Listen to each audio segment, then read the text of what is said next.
really just want to twist that throttle, and to do it out here on a Harley, kind of get chills just talking about it for that chance. It's going to be bar banging, people falling, crashing, hands down. There's going to be some guys that are going to hurt feelings by the end of the season. Full shot, lead every lap, win, qualifying for X Games is why I'm here. I don't care if it's a 21-year-old out there or a 40-year-old. Everybody wants to be at that X Games stage. I'm sure it's going to be a war out there. We're all hooligans at heart, no matter how pro we are.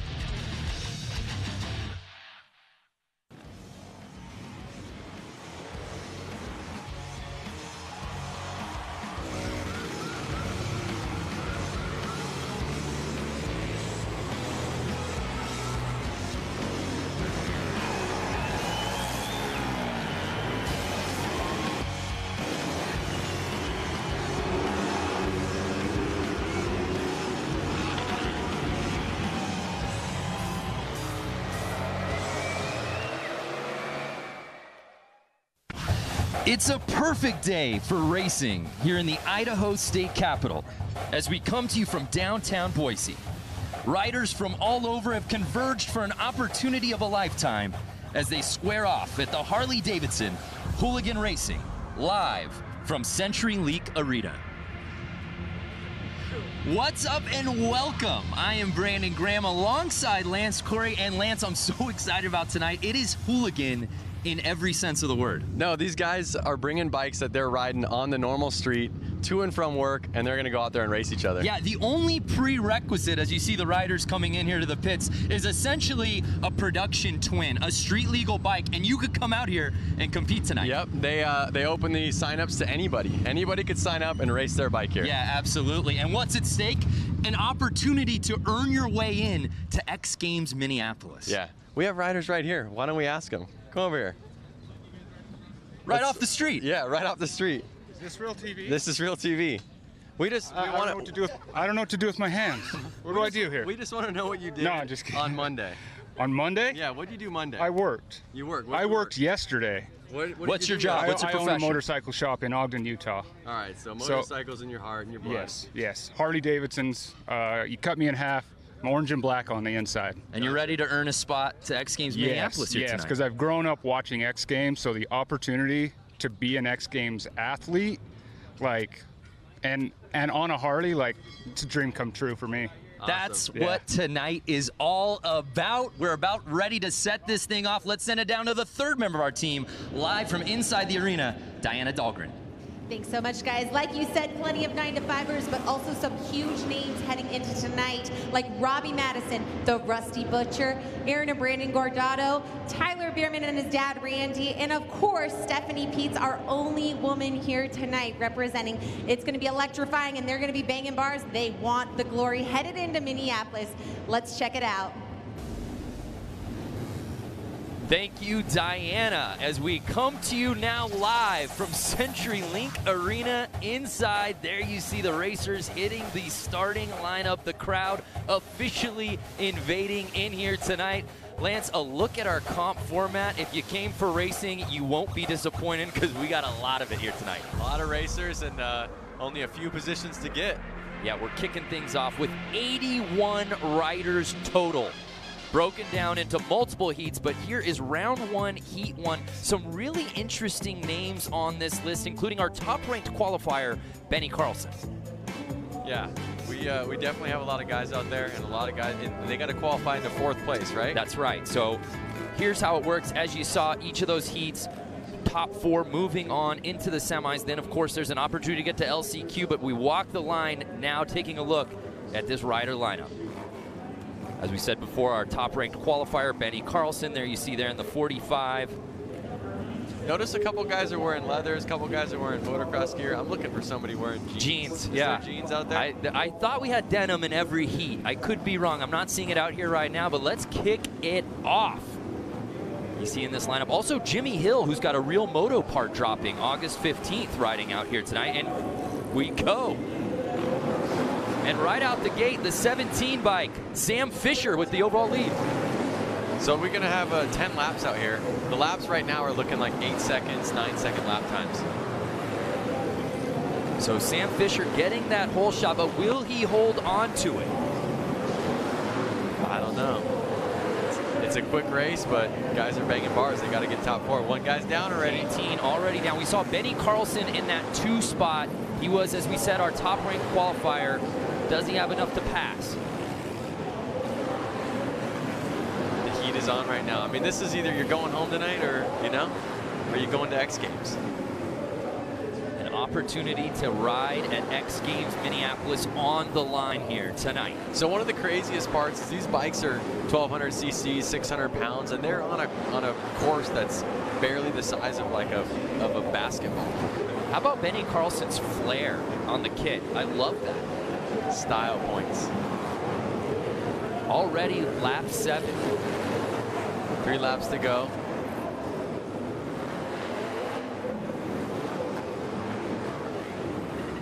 And it looks like Benny is starting to lap people.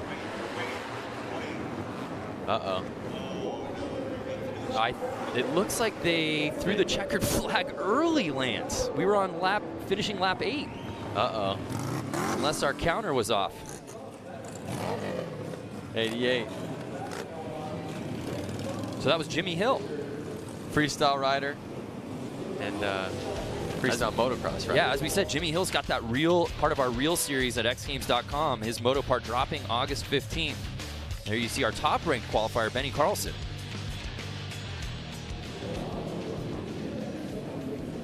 And just like that, the pace of this thing, we're already now on to heat number 2.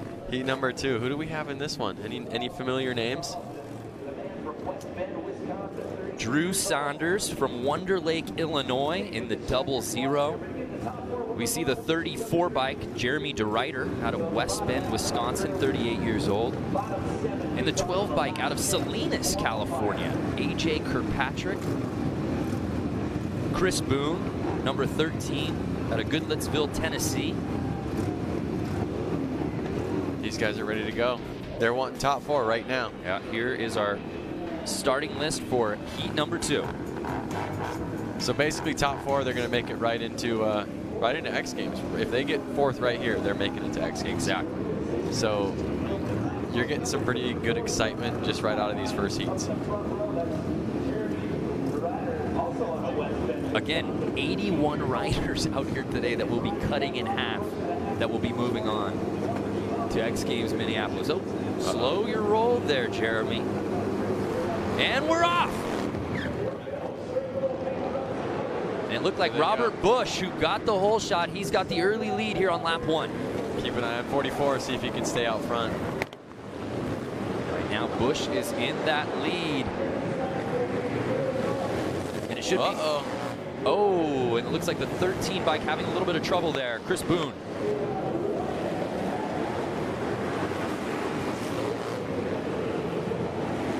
So again, Robert Bush still leading that way here, lap 4. Again, during qualifying, the best riders were doing just over 8 seconds. I'm curious if the lap times are going to get a little bit faster as the night goes on. Is the track going to get hotter? Are the riders going to get more comfortable? Are they going to hang it out there a little bit more? It should be noted, the 57 bike there, you see Stephanie Pete's the only woman in this 81 rider field out of Mesa, Arizona. It would be rad to see her go through. Absolutely. I'm rooting for her. There you see Kirkpatrick.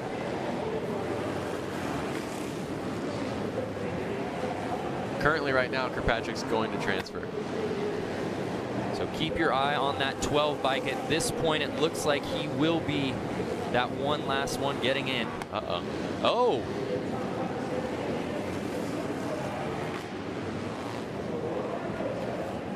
He made it. At least I think he made it. Yeah. He was rooting for it. And it was Bush that was leading from start to finish. Look at that, 47-year-old. He's the oldest one in the class. And again, it just speaks to the storyline that we will really be hitting over the head all night. And that's the amazing thing, that these weekend warriors, that these guys that have 9-to-5s can come out here, and it doesn't matter if you're 22 or 42. It's all an even playing field out here tonight. But good on Bush, really leaving no doubt about it early there. You saw Boone had a little bit of trouble. That pushed everybody out. But the great thing was you saw Kirkpatrick got pushed out but was able to maintain and he moves on. And just like that, we take a look at our results again. The top 4 moving on into our semifinals. And those guys are going to X Games. Just like that. You get top 4 in your heat, you're moving on not only to the semifinal tonight, but to X Games Minneapolis next month. Incredible. Yep. So we move on now to heat number 3. And again, I love, you see there the states represented. I mean, all over Wisconsin, California, Iowa, so we got Utah. There you see our lineup. 277 there in the back. That's Tony Tucker. That's who we spoke to at the top of the show that you brought on for the Open. So awesome. I love that. He didn't even know that was coming. No, he didn't. So cut me open and you'll find Harley-Davidson inside. He was wrenching on bikes on Monday, Tuesday, what'd he say, even up to Wednesday, and he took off in his van and came up here. Yeah, and you know what? That story is eerily similar across the board with this entire field, which is amazing. Again, this field ranges from the age of 22 all the way up to, I see 42 of 22 to 42. Yep, so a 20-year gap. Uh-oh, somebody's already down. Down in turn 1. Looks like JJ Flaherty. JJ's known to lead the pack a lot. I've seen him win a lot of races. He's got a really cool style with that all-white leather suit. His bike looks really clean. Yeah, it really does. Yeah, showing no problem with this course. Buddy Subtle is JJ. Yep. But as you see, JJ's really not struggling to even pull away. Really in control here. Oh, and it looked like someone went down on the other corner. JJ lapping him. That's another thing, is that even if you're in front, it's easy to get into traffic. You know, other riders out there crashing, and you're coming up on the riders that are behind you actually. And I think Subtle was holding on to that 4th spot as Flaherty now looks to be lapping. 55 in that transfer spot. That's Joseph Robinson out of El Cajon, 22 years old. So JJ's already won X Games before in a Hooligan club. Oh, that's right, the Hooligan, yeah, Hooligan at X Games. So it's no surprise here that he's showing no issue with this course. And then when you see JJ in the pits, he's always smiling, always saying hi to everybody. And you can tell he doesn't take it serious, like he's enjoying himself. That's really what this class is all about. So it's 25-year-old JJ Flaherty out of Milwaukee, Wisconsin, taking the top spot, moving on to the semifinals, and moving on to X Games Minneapolis. That's what I love about this Road to X Games qualifier here in Boise that we debuted last year, but it was just skateboard and BMX. Now to add Harley Hooligan in the mix, and to see all of these riders, non-professionals, come out with an opportunity to move on to the ultimate stage. It doesn't get any better than that. But there you see Flaherty just got the whole shot. Just showed no issue whatsoever. And for the 2nd straight race, we saw a guy really leading from start to finish. Yeah, and leading smooth. And you could just see it's about how smooth you are to really win the race. So our guy Tony Tucker just finishing out there in that 6th spot. He'll still go to the LCQ though. Right. He still has a chance to make it. Still plenty of racing to go. And we move on to heat number 4 here in qualifying. And there's a pretty big name amongst that crew. There you see 122. Might have a few more sponsors than everybody else out here today. I'm talking, of course, about Robbie Madison, competing out here tonight. Robbie, I saw on his Instagram only about 4 or 5 days ago that he even rode this bike and tried flat track at all. That's amazing. He is a professional at dirt bikes, right, but not this skill per se. Also in this group, the 25 bike, Dan Louders, who competed at X Games Aspen in the snow hill climb, along with his brother. And once again, they own a Harley-Davidson dealership. You know, they're probably working 40, 50, 60 hours a week, and they're doing this for fun. And obviously bragging. Yeah, could he, in the same year, get into X Games Aspen and then the summer edition in Minneapolis? Not many athletes get to do both. Yep. And you're talking about an amateur getting out here with the potential to do just that. So heat number 4. They're all watching that flag. Ready for it to drop. Uh-oh. Notice some of the guys aren't wearing goggles, and they're off.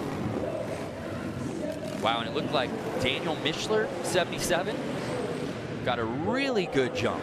Matto's right there, and Yeah. is at 5th place right now. So as it stands, he has to go to the LCQ. But we'll see if he can pull it Oh, we found one in jeans, and he's down. That was my pick for the night. I like that he had sissy bars, forward controls, You did. You were picking out that bike early in practice today. I have photos of that bike on my cell phone from the pits. So it looks like Mischler at the 77 plate is still leading the way. Where's Matto at? Matto Louders at 25.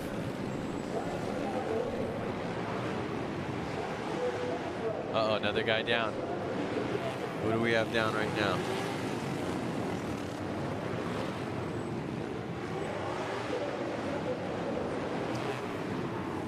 Already now in lap number 8. They go by so fast. Yeah. And there's Madison. It looks like He's still in 5th. Middle of the pack. He's gonna need to move up 122. Robbie Madison. Oh, and he got him. And he does the pass on the low line and is able to get into the top 4. Can he hold on? White flag is out. Uh-oh. Here he is. Oh! Oh no! Guy high-sided on him. Uh-oh, another guy down.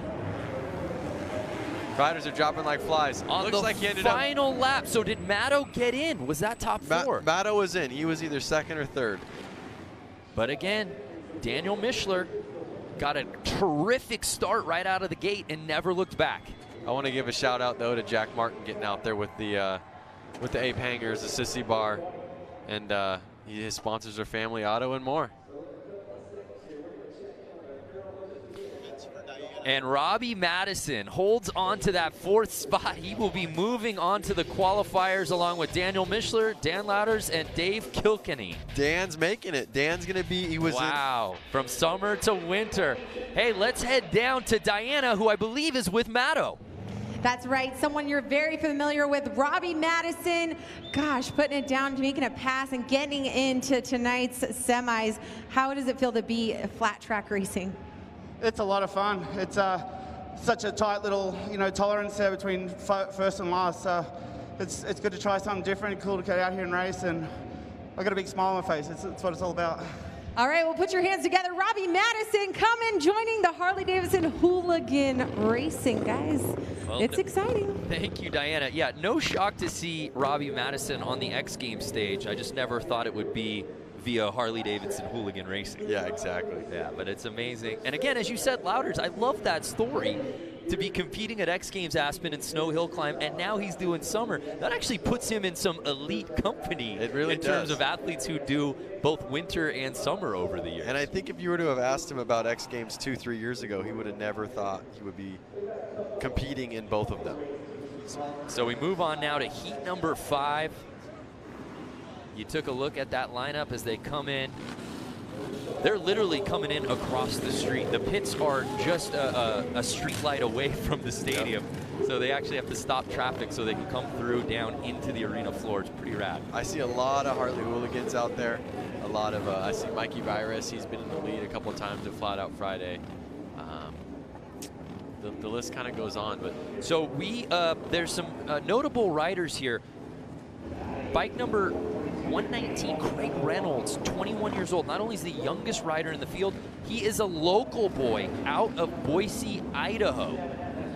That's nice. So he probably slept at his own house tonight. Not only that, probably he's going to have the loudest cheering section. We also have the oldest rider in this heat, Brad Spencer, out of Gilroy, California, the garlic capital of the world, 56 years old.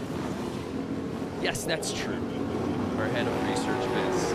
Is that true? Uh-oh. Fonz is down already.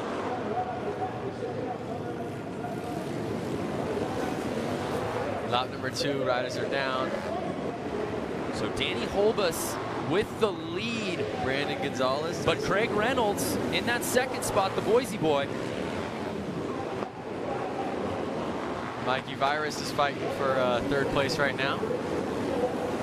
And there's always the question too, Lance, of obviously you want to get into the semis. How important is it for, oh, we see a pass there, to win qualifying, right? Because we see that certain guys like to be the top-ranked qualifier. It's not just enough to get into the top 4. It teaches you how to be out front and builds your confidence and proves to you that you can win. So it's a lot nicer going into your second race knowing that you can win it. So we saw 56-year-old Brad Spencer make a really nice pass earlier. And he's behind Brandon Gonzalez out of Buena Park, California. Brandon's another one that I personally know. He's actually a CNC welding machine salesman, and he travels the United States selling welding machines that are CNC welders. That's amazing. So this might have been a business trip for him that just coincided maybe with him racing here at Harley Hooligan. But that's how it is. These guys have normal jobs, and you know, when they come home on the weekends or whatever it is, they're working on these bikes, they're having fun with them, and then they go out and race each other. Brad Spencer looking hurt. Yeah, 56-year-old Brad Spencer. There you see grabbing at his leg. And heat number 5 officially in the books. And just look at that start. Danny Holbus was able to grab. Bonds right down, barely even into turn 1. And look at that right there where Spencer makes that pass. That was textbook, Lance. Just hugging the inside corner. You could see the confidence in him when he had his eyes on the prize, for sure.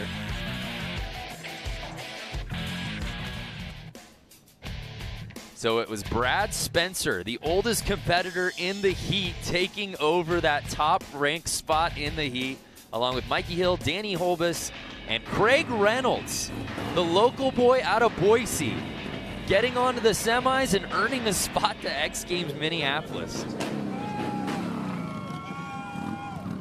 So we move on to hit race number 6 here. Frankie Garcia, 2:14. I know that's a guy you know pretty well. Yeah, Frankie qualified 6th for this race, so he got first gate pick, which I saw him out on the track by himself, kind of deciding whether he wanted to be all the way inside or in the middle. He was really debating on that. And the crazy thing about Frankie is he has to be back to work by Sunday at 1 p.m. So he's going to leave Idaho and make it back to California. He's trying to leave tonight to make it there. And if his name sounds a little familiar to X Games fans, that's because he raced Supermoto at age 15 back at X Games in Los Angeles. So he's many moons ago, because he's 27 years old now. So not his first rodeo when it comes to X Games on the line. Can he return, though? He is not shy to concrete and dirt bikes. And here we go. Lap 1 looks like Frankie's gate pick wasn't the best one. And it's the 27 Terry Vestal out of Twin Lake, Wisconsin, 53 years old. Putting it down. It's the Over the Hill gang, the 50-plus group so far, showing no issues with this course. I think older, wiser, a little more patient. This track really takes patience. You can't lose traction. Losing traction slows you down, makes you crash.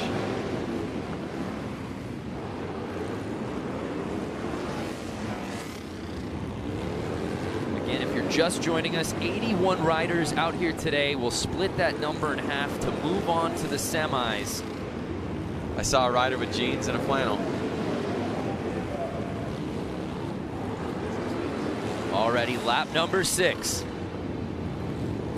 And this one's closely contested. Oh, there is a guy. The 36 got a little squirrely on him. Oh no! And the rider right behind him goes down. I think that was Sean Gardito. I think so. That was the only casualty, it looks like. No one else went down. His air filters flew off. Oh, and 24 goes down. Oh, and he's taking another guy out. TJ Tucker trying to make the pass. And he was in that 4th, he was in the transfer spot. Oh no, Lance. See how fast things can change when you're racing? Especially out there on that small track. What a finish. He'll make it to the LCQ and then hopefully pull through. That's as good of a race as we've seen so far tonight. Dramatics saved for the end. Poor TJ Tucker. His road just got a lot tougher to make it into the semis as we take another look. It was Terry Vestal earlier, and then we see Tucker. If they touch tires, it just pushes you down. You could see it was a yard sale right there. Air filter everywhere. But again, Vestal left no doubt about it. Got the whole shot and never had anyone in front of him.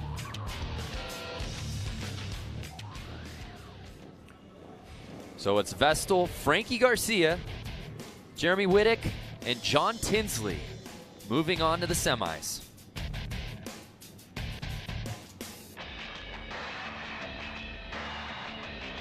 This one we have Rusty Butcher out there. He's definitely, he's won a lot of these hooligan races. I think he qualified pretty high up today. He qualified in 7th place. Now, if you don't see Rusty Butcher's name up there, for legally speaking, that would be Mark Atkins, number 22. Also in this group here, heat number 7, Tyler Bierman, a guy who's no stranger to the X Games stage.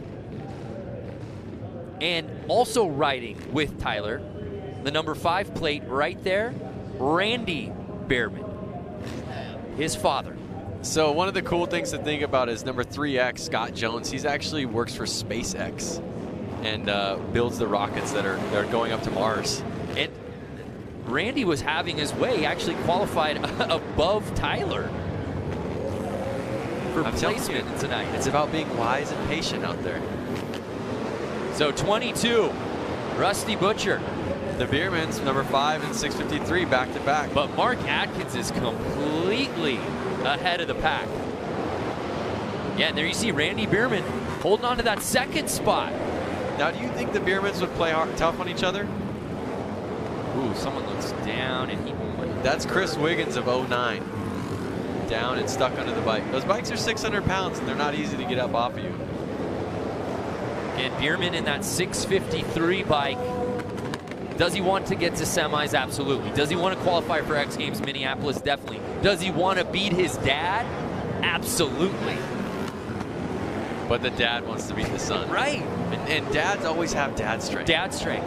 You know, Randy Bierman may not have lifted a weight in the last decade. I'm not trying to guess here, but you got old man strength when you become a dad. It's all in the mind. So we begin now lap 8. And again, oh no! That was Randy. Randy Bierman. No, was it? Yes, the 5 bike. Are they both down? Randy and he brought down Jeff Hogan in the 21 plate. Oh, man. What was going on there?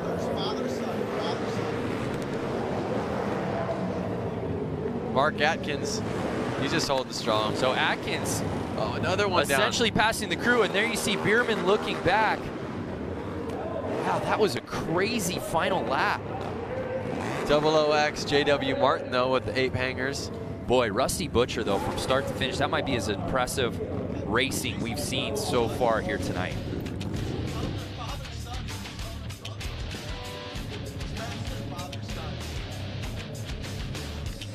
There you see a look at Tyler Bierman, who just avoids the carnage. Was it enough, though, to get him into the top 4? It was. Atkins, top-ranked qualifier. Tyler Bierman, 2nd. Scott Jones, Juan Arceo. And with that, Tyler beats Dad Randy out here at heat number 7. So we have Scott Jones and Juan. They're both... Well, let's head down to Diana, who's with the Biermans. Hey guys, so we are here with father and son, Tyler Bierman, Randy Bierman. Give a big round of applause. Tyler, I was talking to you earlier in the pits, and you were telling me how your dad was kicking your ass earlier, and now here he is. He went for the fall, but hey, what a great race between you two. Yeah, the thing is we got to get top 4, and you just got to stay on 2 wheels out there, and Rubin's racing, and you know, you get to lap traffic quick, and it's inevitable. It happens. It got me in practice 3 times, and unfortunately it got him when he was in 2nd. We would have both made it to the main and X Games, but I know he's a badass, and he'll be back out there in the LCQ and put her in the show. That's right. You're getting a second chance. You went down, unfortunately, almost made it into the semis later on, but you're going to the LCQ, which is important. Yeah, I'm thankful I got one more chance. I thought I had it. I was just trying to be smooth, and I got a little anxious there. I should have calmed down a little bit. Hey, you were super fast out there, but you get a second chance. I know, I'm bummed, man. I just want to go to the X Games. I'm going to be like 58 years old. I gotta get in there. Well, Randy Bierman, we're going to see if he can take it home in the LCQ and head off to Minneapolis X Games. And thanks, Bierman. Biermans, both the Biermans. Back to you guys. I love it. Tyler giving Dad Randy a pep talk. You'll get in there, Dad. But the thing is, Randy was racing so well. Randy was ahead of Tyler. He was in that second spot. He was. So this is our final heat in the round of one. Partner, this thing is flying by. Some really interesting names. One to keep your eyes on, 44X Dan Jacobson. Dan actually helped build the scaffolding for US Bank Stadium, which is where we host X Games Minneapolis. What an extraordinary story that would be if he could end up racing there at X Games Minneapolis in a stadium he helped essentially build. That's definitely some bragging rights to his coworkers when he goes back to town. Like, hey, I raced in the stadium we just built, for sure. So this is our final heat here in round number one. Of course, we'll be having LCQ races and then the semis, which would lead us eventually to our final. So again, keep your eyes on 44X. He's really shooting to make it into the X Games so he can race in his hometown in the stadium he had a part of building. So there's a look at our lineup. 429, Ricky Renaro out of San Jose, California, 27 years old.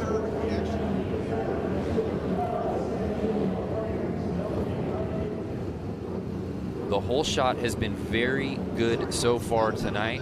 I think 6 of 7 heats so far. The leader of the pack, Alpha Line, has won their heat outright. So there you see 429, Ricky Renaro. We'll see if he can keep it. We'll see if he can hold it.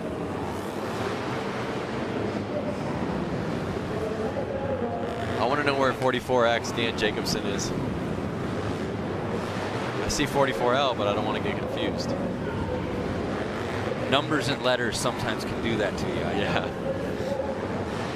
There we see 44L. That's Chris Hansen out of Grafton, Wisconsin. Midway through our 10-lap heat run, the final here of run number one.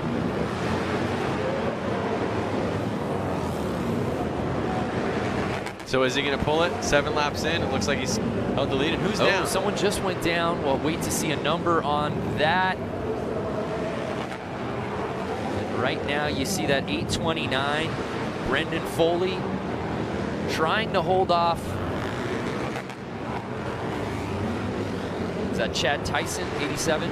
37. Another bike Todd down. Canavan.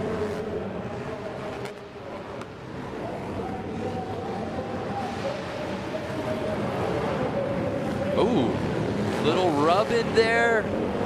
Is number 87, Chad Tyson. Trying to make the pass. What's going on with the bike on the track? How come they're not getting it off?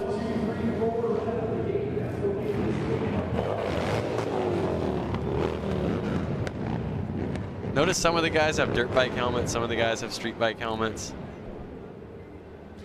Yeah, it's really a hodgepodge of kits out here tonight for sure. We take another look, little squirrely there for that number 37, Todd Canavan. And there was good battles going on between Brendan Foley and the rest of the field, but it was Ricky Renaro who really got a great jump, and he qualifies first out of this heat. So it's Renaro, Nick Leonetti, Chris Hansen, and Brendan Foley moving on to the semis. Unfortunately, Dan Jacobson's going to go to the LCQ to bring it home for his hometown. Yeah, we'll see if he can get local and get back to Minneapolis. But run one officially in the books. We now are going to be moving on to the LCQ here at CenturyLink Arena.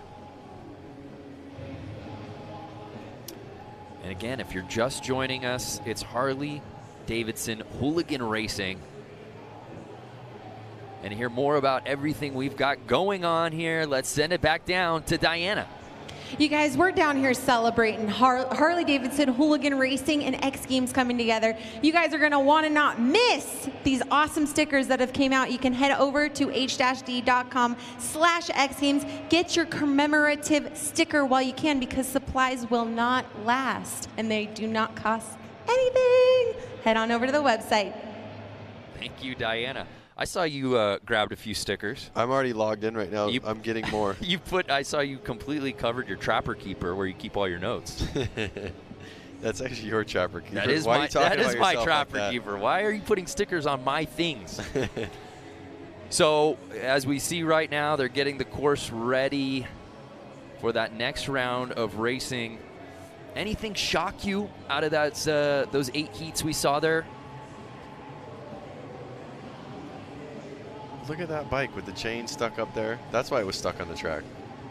Well, as we talked about before, Danny Jacobson, who did not make it in the semi, he'll be jumping into the LCQ. But long before Danny knew that the Summer X Games would be held in the U.S. Bank Stadium in Minneapolis, his job was, as we said before, helping to build it.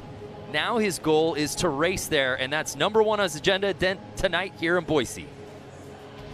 I didn't move out to Minnesota until I was 18, but I started setting scaffold. I got hired with a company that had a big contract with the U.S. Bank Stadium. So I went in there when it was still gravel and there was no roof on the place. And I mean, if it rained outside, you were getting rained on inside. You know, having the opportunity to be, you know, one of the people that helped build it and be part of the attraction that draws people to that place is something else. I mean, you know, for me, I build scaffold, so after 160 feet or something, it's not about how fast you're gonna hit the ground anymore, it's just how long it's gonna take you to get there. And you're looking down and you're like, whoa, you know, then you realize you're there for a job, you know, and that's how I'm looking at this whole situation. My job is to be the fastest qualifier I can possibly be with the equipment that I have a front row start, whole shot, lead every lap, win. Qualifying for X Games is why I'm here.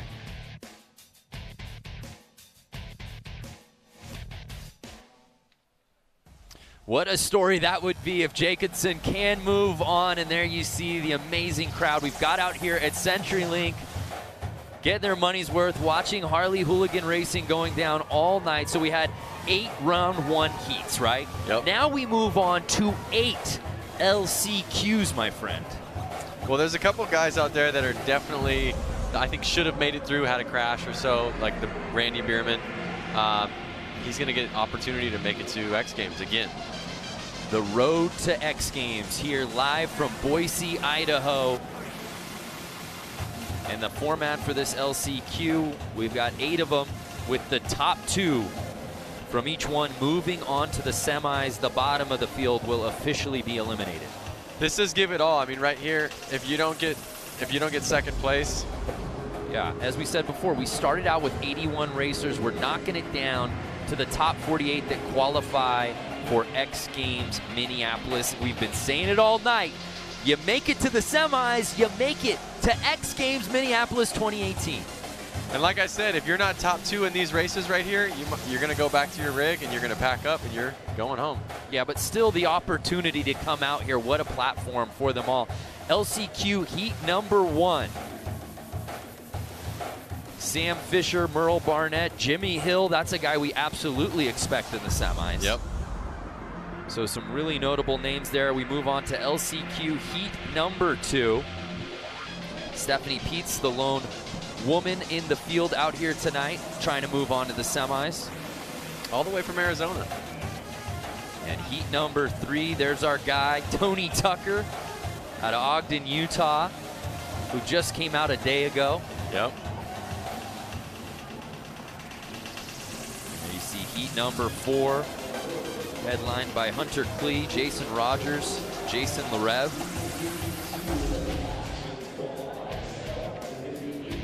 Heat #5, Brandon Gonzalez, Patrick Evans, Richard Hicks.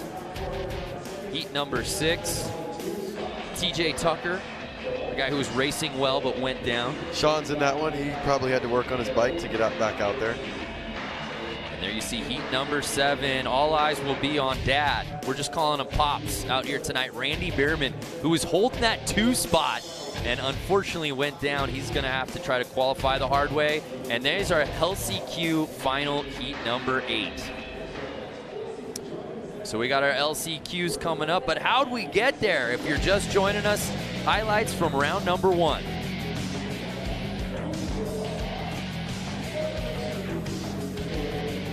And at this point, Lance, I think now these guys, they got practice runs in, they got qualifying heats in, they got run number 1. They've got to be as comfortable as possible. Do you expect to see a little bit more rubbing out here with so much on the line? They kind of got their first jitters out the way. The gate's already dropped. They know where they stand. They know what they have to do. They, well, you see that crash? Oh boy, he slid across the whole field. You know, I think now, like I said, they want to make it to X Games Minneapolis, and they know it takes 2 positions to get there. And I think they're going to hang it all out. And let's not forget, the heats are now smaller. Yes. We're not seeing 10-plus guys out there. So the potential for carnage a little bit less, but again, what's at stake? An opportunity to get in the semis, to get into X Games Minneapolis. You know they're going to go for it. Less riders on the track also means that there's an opportunity to go a little faster. Right. Less people in your way. Track seems a little bit bigger when less guys are out there. Now, we certainly saw some falls throughout round number 1. How about success stories, guys who really led the way from start to finish? Anybody stand out in particular to you that we should really be looking forward to watching in the semis a little later? I mean, Mark the Butcher, he definitely, when his race, he looked like he was smooth the whole time. He was calm, confident. I never saw any struggle out of him, and he led the whole race and took it home. So my money's on Mark, if you're asking. Mark Atkinson. Who's your money on? Boy, I want to pull for somebody who's not in semis right now. Ooh. I like the Cinderella story. I'm a big fan of just Jimmy Hill's riding and his style. Of course, he's got the Real Moto part dropping in August that we're all excited about. Give me a Randy Bierman. I just think it's amazing. He was riding so well in qualifying and was holding on to that 2 spot. Looked like he had it sewn up getting in the semis. He's a hungry man. He is hungry. And his son beat him. And he's 57 years old. As he appropriately said, I want to get to the X Games. I'm going to be 58 soon. So here we go. LCQ number 1. Ready to set it off.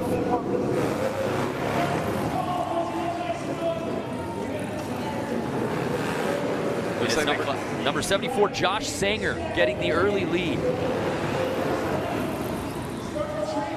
Oh no! Couple tumbles. That was Barry Nobles going down on lap number 2. And Sanger leading the way here in this 7-man heat. Again, top 2 will be moving on to the semis. Oh! We see a slide out there. He's trying to get back up. That's the Towers, 97. Oh, that was Louis Lauders. Of course, his brother moved on to X Games Minneapolis. Louis competed at X Games Aspen.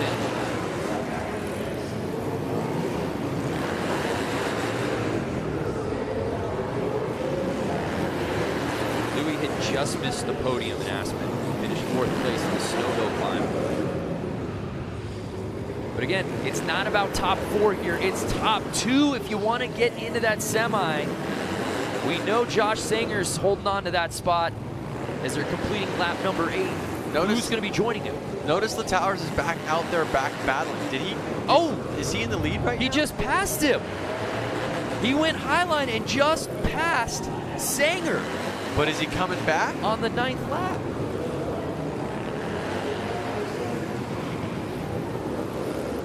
Wow. I have to see the results. I have to see the That was Lauders. Sanger. Because I think he still won. I don't know, though.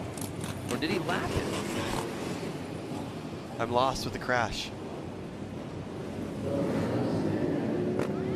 Notice how they're walking around out there with towels, picking up all the oil, the gas. That makes it a slippery situation. Sparks flying. Yeah, and hitting concrete, no bueno.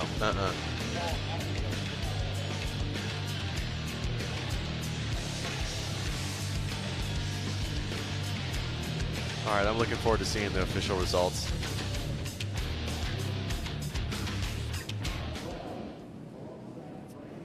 And it was Josh Sanger Yeah, okay, so he had basically lapped louder. So it's Sanger and Long moving on to the semis.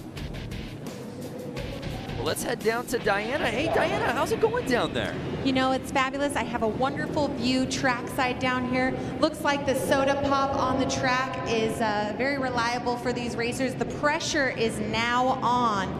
They're going to go all out. We're going to see some serious barbing and happening within these next LCQs. Who's going to have the glory tonight for Harley Hooligan? Great question, Diana. You know, she brings up a really interesting point with the soda pop as you take a look at the format. For those who might be unnuanced or uninitiated, we're not lying. No. There's soda out on the It's out on Dr. the course Pepper, floor. to be It's Dr. specific. Pepper, yep. Yep, I'm feeling it all over my shoes. Yes, you are. So LCQ number 2, here is our start list. Stephanie's out there. Stephanie Peets, the lone woman in our field tonight, trying to move on to the semis. Taking on some big names there. Jake Smith, Chris Boone, Drew Saunders. Notice Stephanie's far on the right side of the track right there. So she's got a wide gate pick coming from the outside. We'll see if she can get the shot out the gate. You see behind that group, 33 Jake Smith out of Knoxville, Tennessee. That second line. Here they are getting ready to go. Chris Boone has the inside track. Oh, and he goes down right away. Oh, and it pushed Stephanie wide, unfortunately. She had to go wide. Green flag's out, though. They're still racing. Yellow flag is letting them know that someone's down on the track, but they are not stopping. Oh, red flag the race. And that's it.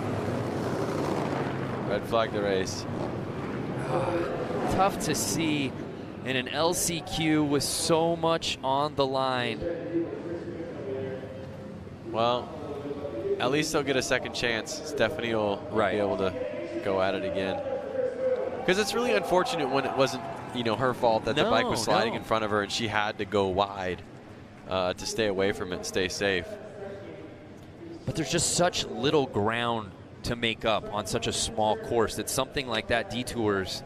And I mean, especially when you look at the qualifying sheets, there's 86 or so riders out there, and the lap times are in the 8 seconds all the way up to 56th place. Right.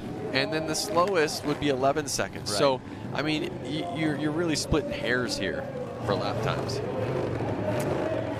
So we restart the race. The field obviously getting a little slimmer. So we took one rider off who went down.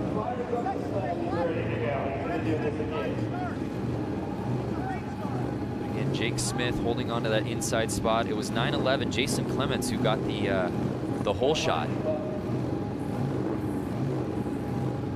But we reset things up here. Always a bummer when you were the one that got the hole shot, though. Right. And they're going for a restart. I should give them a bike links, like a little, you know, cheater start. Is there someone you can talk to about that? I think it's a little late right now. Moving forward. Is it?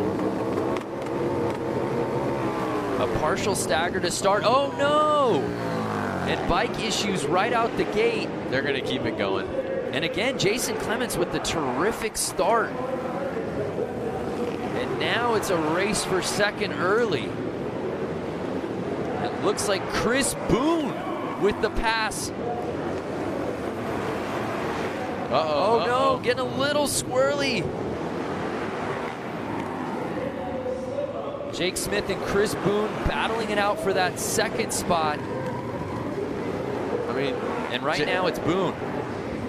Number 911 of Jason Clements is just gone, isn't he? He's not even in the arena anymore. He's already qualified for the semi. I don't even see him. He might be able to lap second place at the rate he's going. And right now it's a race for second, and that's Boone holding on to that 2 spot. But again, keep your eyes on 33, Jake Smith, who he passed early. No free lunches out here tonight with a spot to X Games Minneapolis on the line.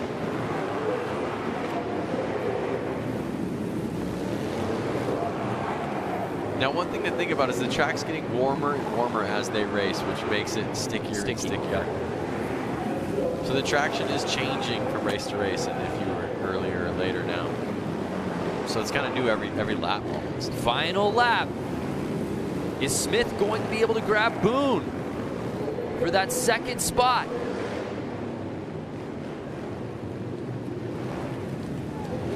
It was Jason Clements out of Huntington Beach who left no doubt about it. He moves on to the semis.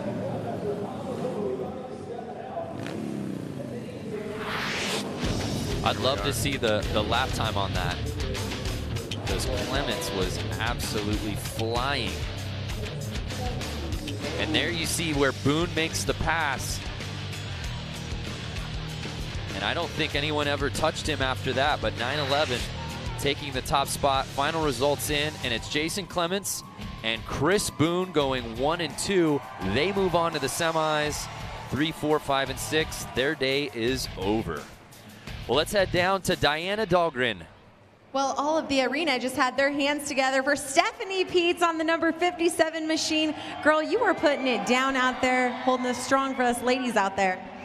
It's crazy. It's like so insane to compete with all these guys that are so good, but it's so much fun. I have to do it.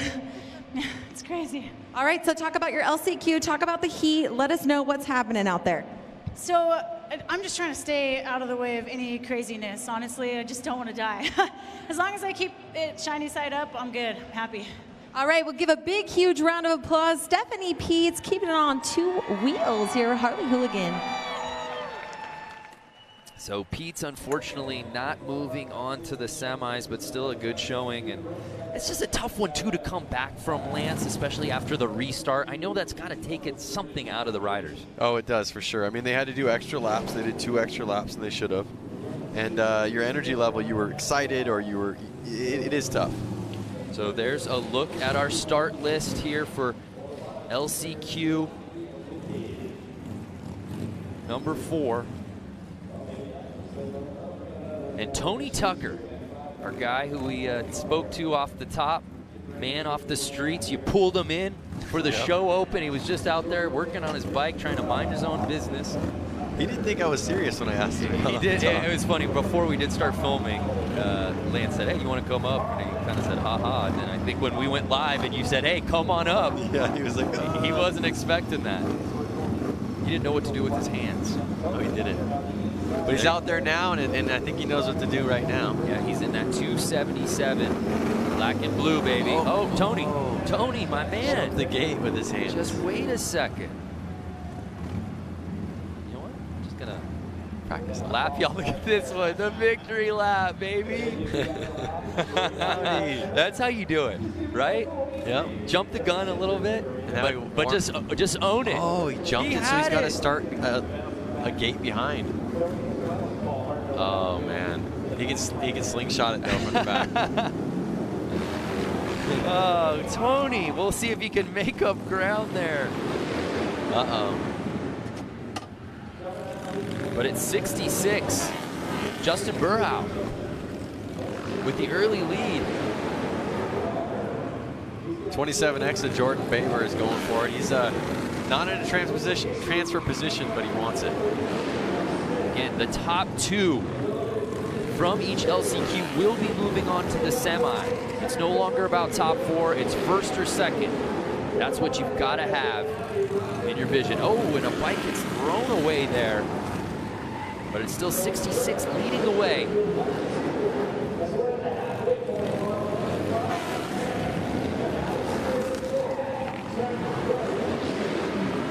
Jordan Baber. I see him kind of falling into their rhythm, and I'm not seeing a pass right now. And they're kind of. Uh-oh. Don't speak too soon. Oh no! Jordan makes the pass, and down goes Burhow. Wow.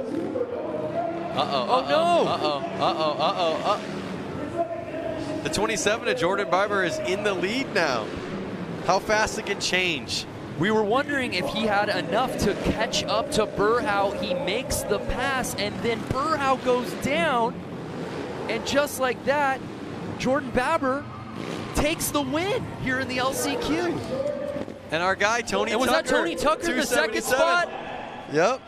From wrenching on bikes all week to qualifying for X Games Minneapolis. Hey, when Lance Corey calls you to come on TV, you know you're going to have a good night. Dreams are made here in Boise. And you talk about what happened right out the gate with the early false start.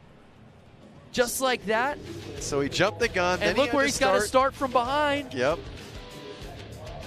And makes his move. And there we see, yeah, when Baber makes the move from second into first, and unfortunately, Burhow just couldn't recover. I thought he was going to run the bike around the entire course. Dreams are made in Boise. And Tony Tucker.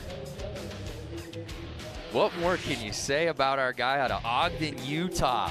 Getting that second spot, moving on to the semis. Jordan and Tony will move on to the semis. Let's head down to Diana, who's with our friend, Double T. What a race, getting the whole shot, crashing, then coming back, and you are going to the X Games. Tony Tucker, it looks like you know what to do with your hands. I guess so. This is a dream come true. I red light, got to start from the back. I knew if I rode a smooth race, I could hope for the best and get around those guys. Made it happen. What is going through your head right now? The fact that you lost the whole shot, went down in a race. I mean, the thought of X Games must have been out of your mind at that point, and now you're going. I don't even know what to say right now. I'm at a loss for words. All right, well, congratulations. Give a big round of applause, Tony Tucker. Yeah, just an outstanding story, and just this is why we do this, Lance. I mean, it's just a beautiful thing. We talk about all these guys being amateurs, weekend warriors. So many of the guys competing out here have a similar story to Tony Tucker.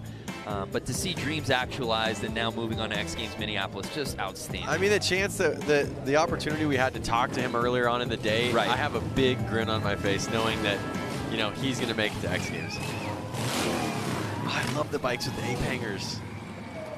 Ape hangers and sissy bar. Just to tell you, that is like the hardest bike to ride on the track. Bar's that tall, his feet are forward.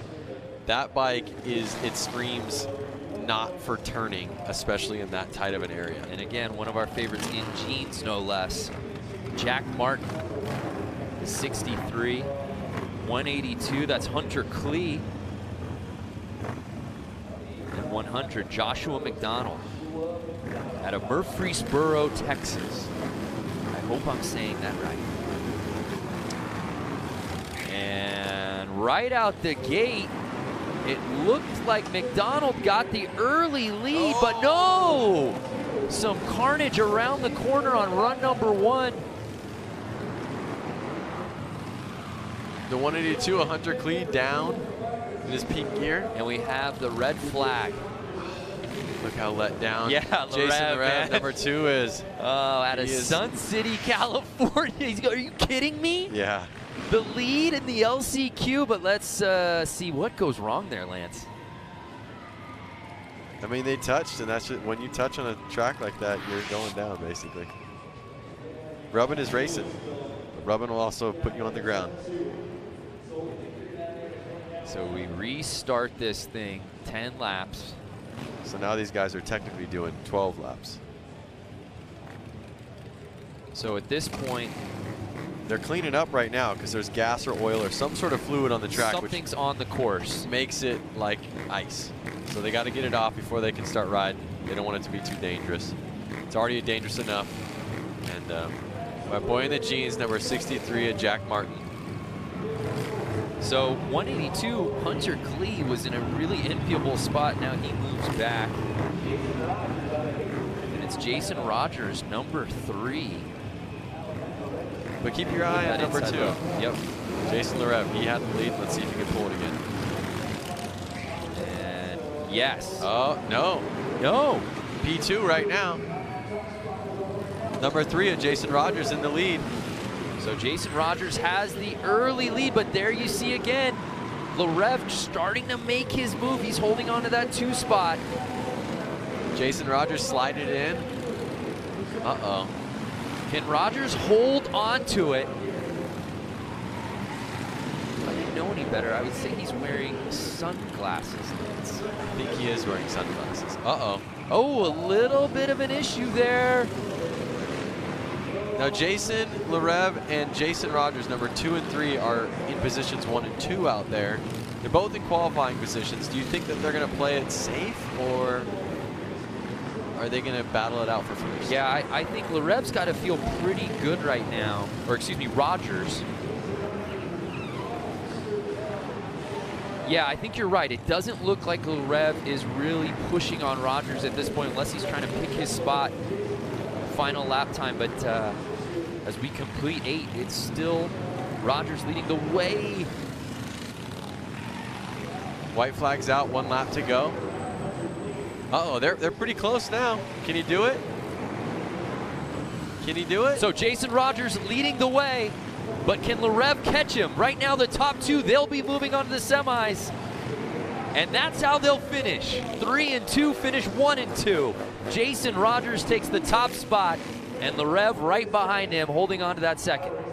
A clean race from the get-go. Well, I guess from the second get-go.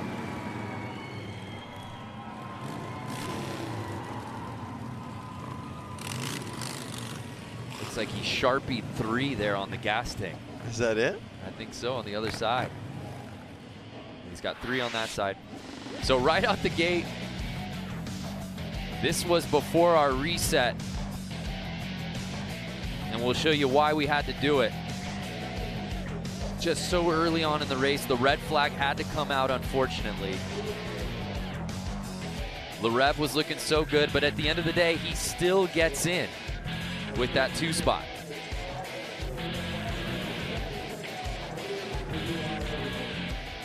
There they are, stoked for each other. Both making it to X Games Minneapolis. A spot in the semis and a spot in X Games Minneapolis for those 2. So there you see Jason Rogers and Jason Larev, 1 and 2, and they move on to the semis.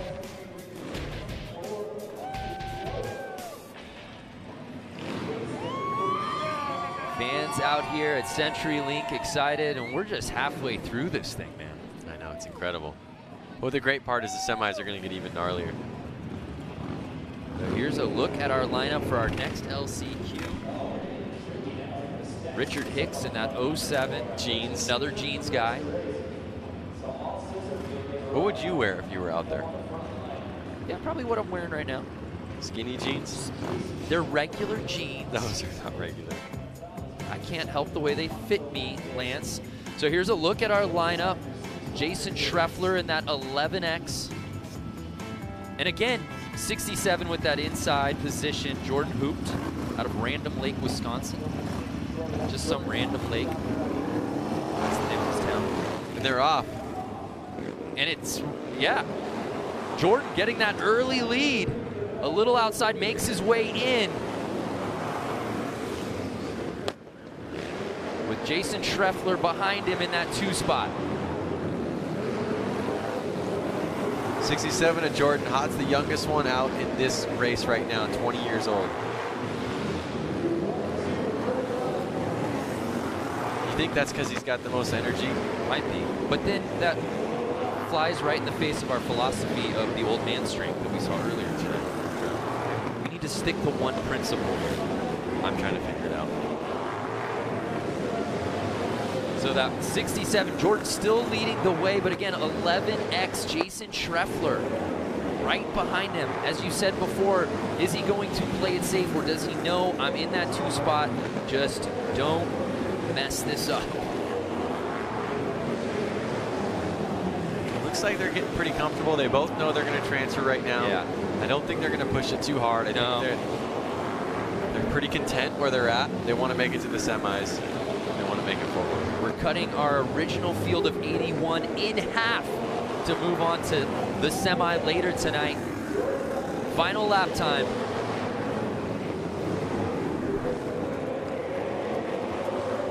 And there you have it. Hoped with some terrific racing right out the gate, had the lead, never looked back. And it's Schreffler right behind him, 11X. Both Wisconsin boys. And they're moving on to the semis. So you saw this early, got a little hairy there with the 71 bike early, Patrick Evans. But Jordan able to hold on to that top spot. Schreffler in 2, and there was no looking back. They were really 1 and 2 from lap 1 on.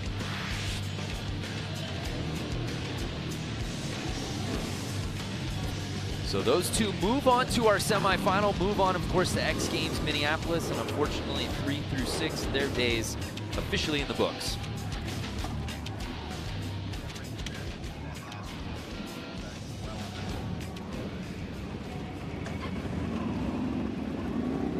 So LCQ heat number 6. I see number 66 is Sean.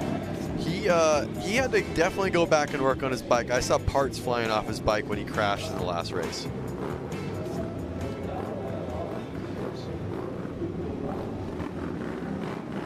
Here you see 99, Luke Lebrat. The 24, TJ Tucker.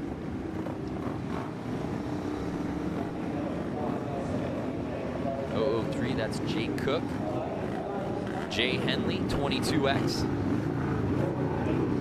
Bike 19, Alex Brooks out of Sheboygan, Wisconsin. 37 years old. He's the oldest competitor here in this heat tonight. Just a 6-man field. So they're starting off with a light.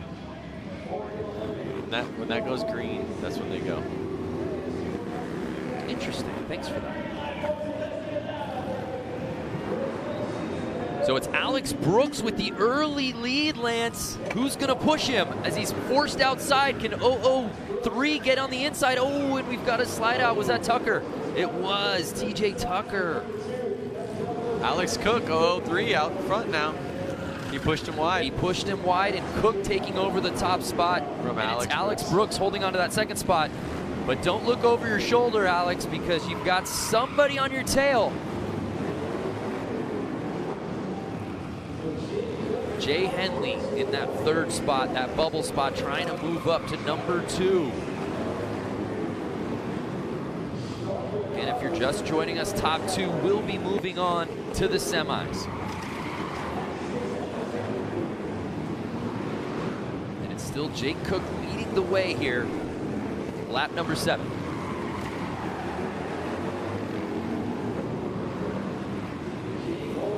Now if you notice, Jake Cook, number 003, his sponsors are Rusty Butcher. Right. So Mark Atkins supported him in some way to get here. Yeah. He's got a couple of riders. Yep. And that's really cool about these guys is that they give back and help other people get here and race. Yeah, because as we said, a lot of 9-to-5ers out here, but there are a handful of guys with some legitimate sponsors and certainly some big-name pros from other disciplines. And just like that, the race officially in the books. And it's Jake Cook, 29 years old, out of La Habra, California, taking the top spot.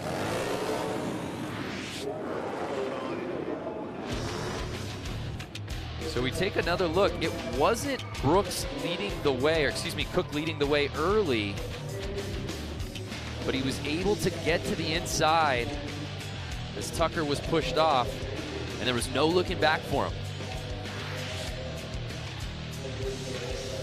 So Jake Cook and Alex Brooks moving on to the semis.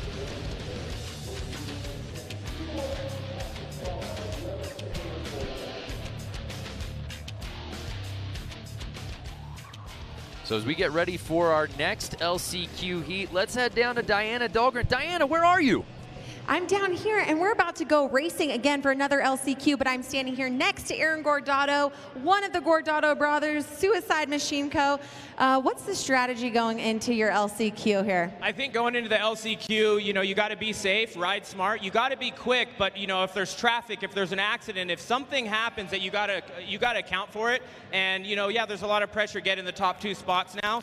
And just going for it, sticking to your line, but still riding aggressive and trying to keep the rubber side down. You were just watching your brother in the race before, and unfortunately he did not make it into tonight's races. What was the thought behind watching him?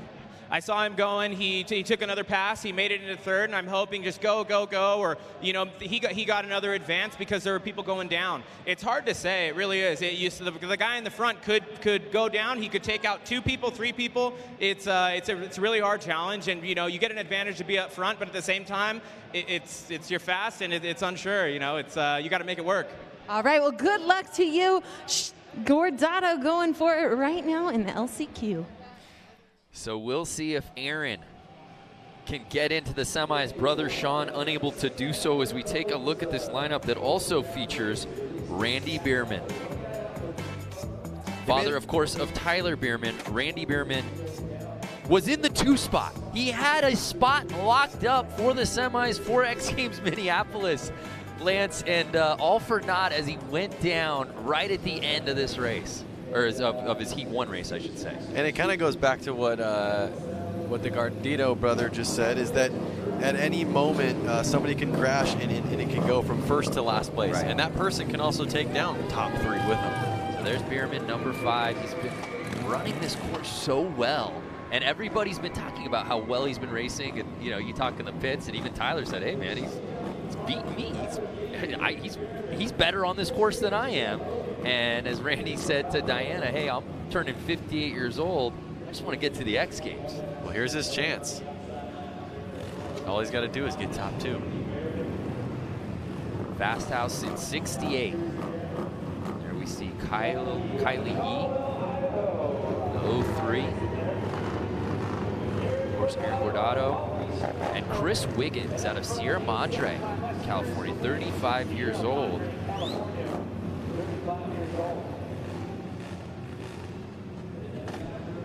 Got a couple of street bike helmets out here on this one. Yep.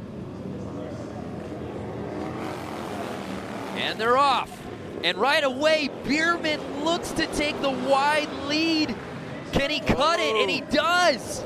He wants this. Yeah, there's no doubt about it. Aggressive riding from Randy Bierman as he takes over the top spot early on. Wow. Now that's some racing, Lance. That is racing. I mean, he had to come across this track to get it.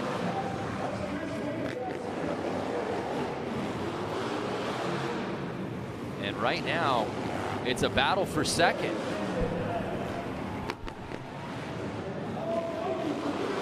Now, Aaron Gardito on 46 and Chris Wiggins 09. Oh, no, and Bierman goes down.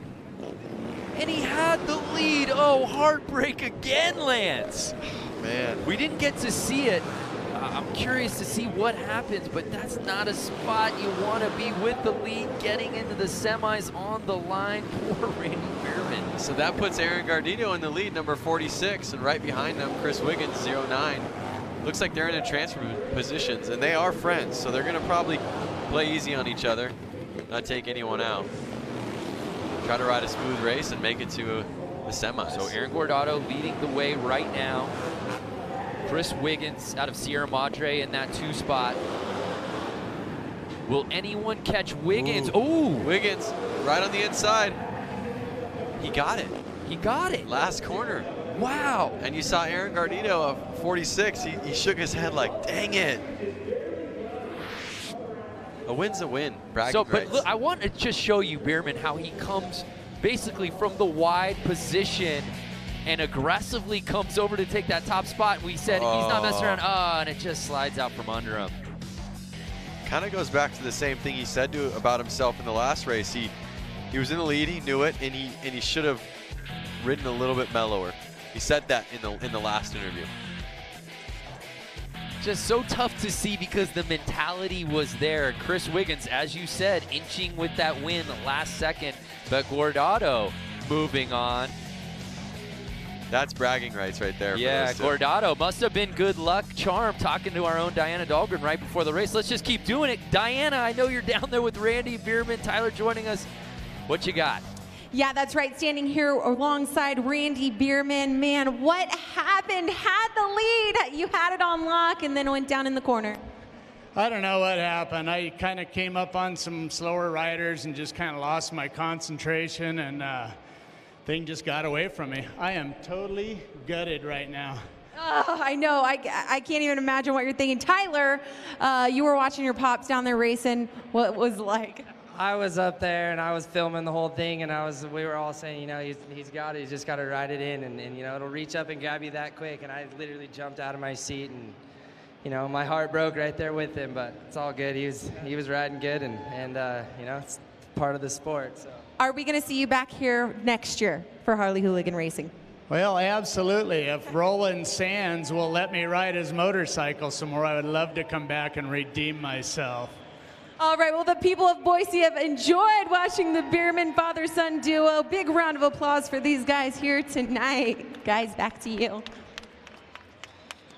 Thank you, Diana. Yeah, he's gutted. Well, I'm gutted here in the booth. I'm just trying to figure out, is there a wild card spot we can give him for Minneapolis? You want to talk about somebody who's been uber impressive all night long and has nothing to show for it, won't be qualifying on to the Semi or X Games Minneapolis. That's just heartbreaking, man. It is. So it's time for our final LCQ of the night. Again, the top two from this one will be joining everybody else who moved on to that semi. And we've got a good group here. Headlined by Dan Jacobson, the guy we were talking about who had a hand in building the scaffolding over at US Bank Stadium, the home of X Games Minneapolis. What a story that would be. I mean, he's going to be home no matter what anyways. He's got to get back to work. Yeah. Might as well be racing at X Games while he's there. That's for sure. 44X, Dan Jacobson. That's the guy to keep your eyes on. Great paint job on that bike, by the way. The Evil bike. So it all comes down to this, our final LCQ of the night. The top two here will be moving on to the semis. 4 of them out there. And it's Jacobson who takes the early lead. 87 right behind him, Chad Tyson. Right now, Tyson holding on to that 2-hole, but it's Jacobson dashing around the corners. But 37 to Todd, he wants it. Oh, he's just stood his bike up a little bit in the corner. You think they're going to ride it out like this? Well, the way Tyson's riding right now, he might try to make a pass here. I'm not sure if that'd be the smart thing to do. Yeah, and there you see now Jacobson trying to hug the corner, not giving anything to Chad Tyson at the moment.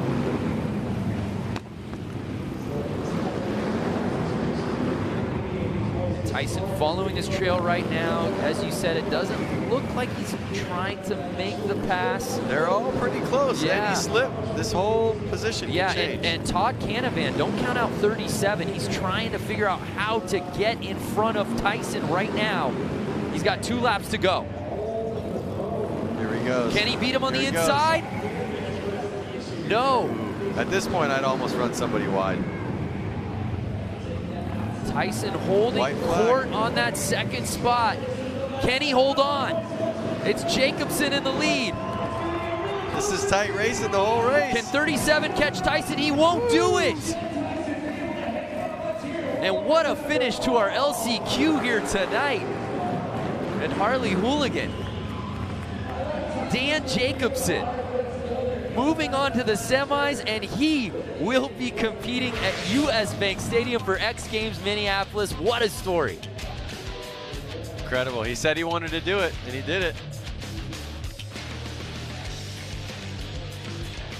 Well, this just got me really hyped for the semis, watching the racing here, the last few LCQ heats. It's Dan Jacobson and Chad Tyson moving on to the semis. Let's head down to Diana, who's with Dan. Here with Dan Jacobson, congratulations taking the win in that LCQ, securing your spot for the semi. Congratulations, because we ran a feature on you. You built a part of the US Bank Stadium. You had to be able to race in Minneapolis, and now you're going to do that. I'm the homeboy, you know, got to make it to Minneapolis for the X Games. I mean, I live 45 minutes away from where the X Games are going to be held this year, so driving 20 hours to here to make this race, I was so worried. You know, we've been struggling with the bike all day, but finally got something figured out. I don't know if it was magic or what, but just able to put down some consistent laps and just tuck it right on the bottom. If they're going to do something, they're going to have to go the long way. Talk about that perspective of building the U.S. Bank, being a part of that team, and then being an athlete now at X Games. Yeah, it's something else. I mean, just being able to be a part of that whole experience of being there when the stadium's built. It was like $1.2 billion or something, and it was a really big effort by a lot of people, and it's going to be surreal to be an athlete on the floor.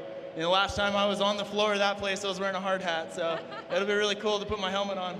All right, well, good luck to Dan Jacobson in racing later tonight, guys. What a story down here. Congratulations. Love that. From the hard hat to the helmet. Dan Jacobson moving on to X Games Minneapolis. Don't go anywhere. It's semis time here from CenturyLink when we return.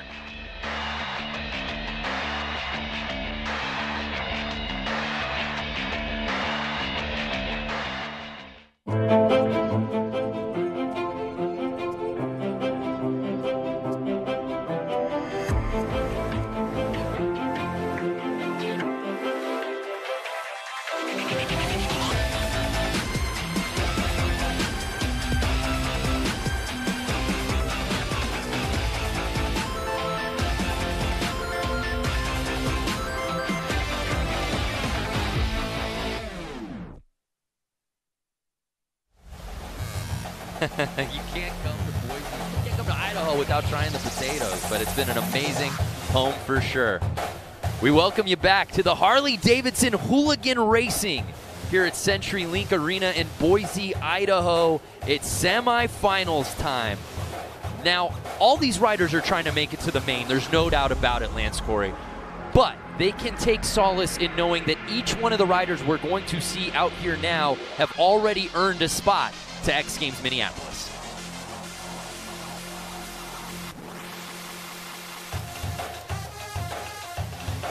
Got so many great athletes who earned their way in. One guy in particular who really loves motorcycles, Buddy Suttle. He fell in love with the sport at an early age and has been consumed by everything from popping a wheelie to learning the mechanics of a bike. When I was super young, my dad took me to like a poker run, and all the Harleys were out there. I just loved checking them all out, seeing the different styles. And this one guy came out and went out on the street and did a power wheelie and like took off super fast. That will always be in my head, you know, that noise and just the way he looked. And I was just like, I want to do that when I get older.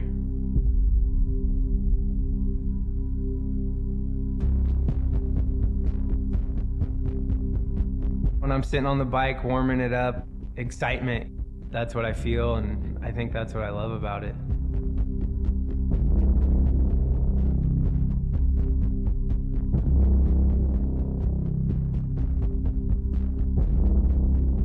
It's hard to explain in words how it makes you feel riding the motorcycle.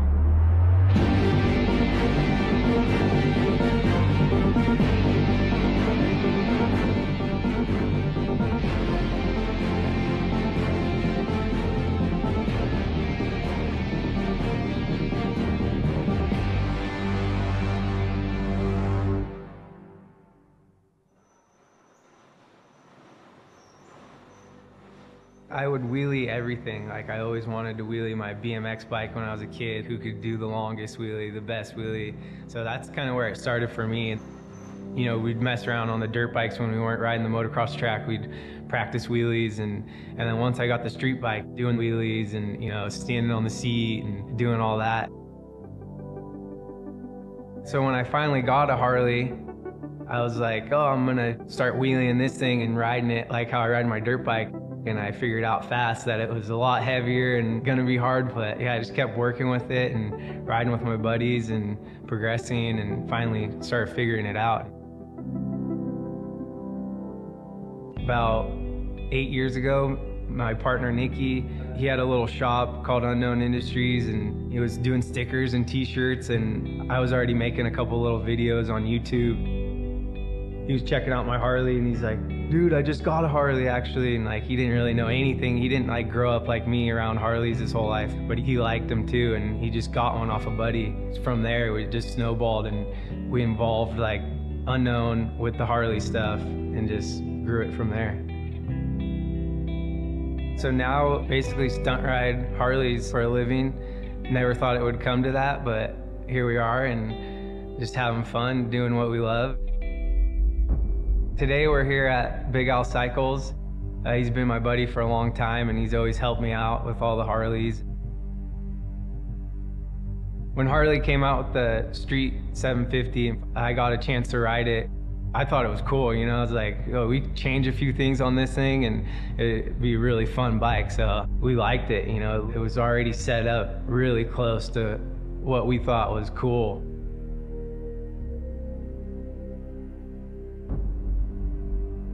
For the racing stuff, you know, put the good tires on them and change your bar setup, and we chain drive them, and, you know, little upgrades, but, you know, not too much. And it's just fun going out there and racing with your friends and having a good time.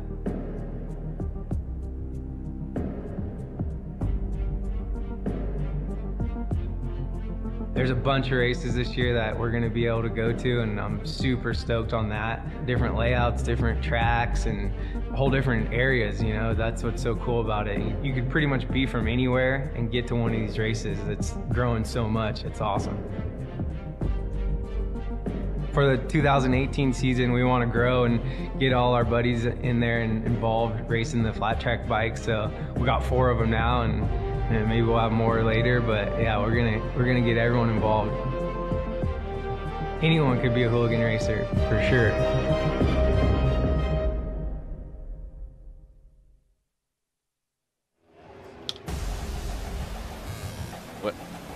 It's semis time here at CenturyLink Arena. 48 riders, 4 heats divided down into 12 athletes per heat, 10 laps per heat, and the top 3 from each one advance. The rim. And remember, all of these riders we're seeing out here will be moving on to X Games Minneapolis. Earn your way into the semis, earn your way to X Games Minneapolis. It's that easy, Lance. So a lot of these riders are already kind of relieved. They already beat the first feat that they needed to. Right.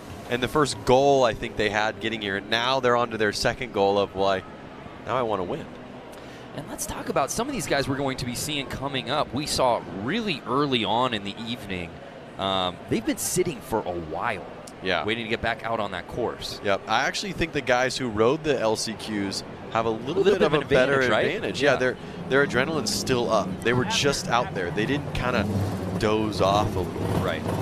The conditions of how the course is riding is fresh on their minds at the moment.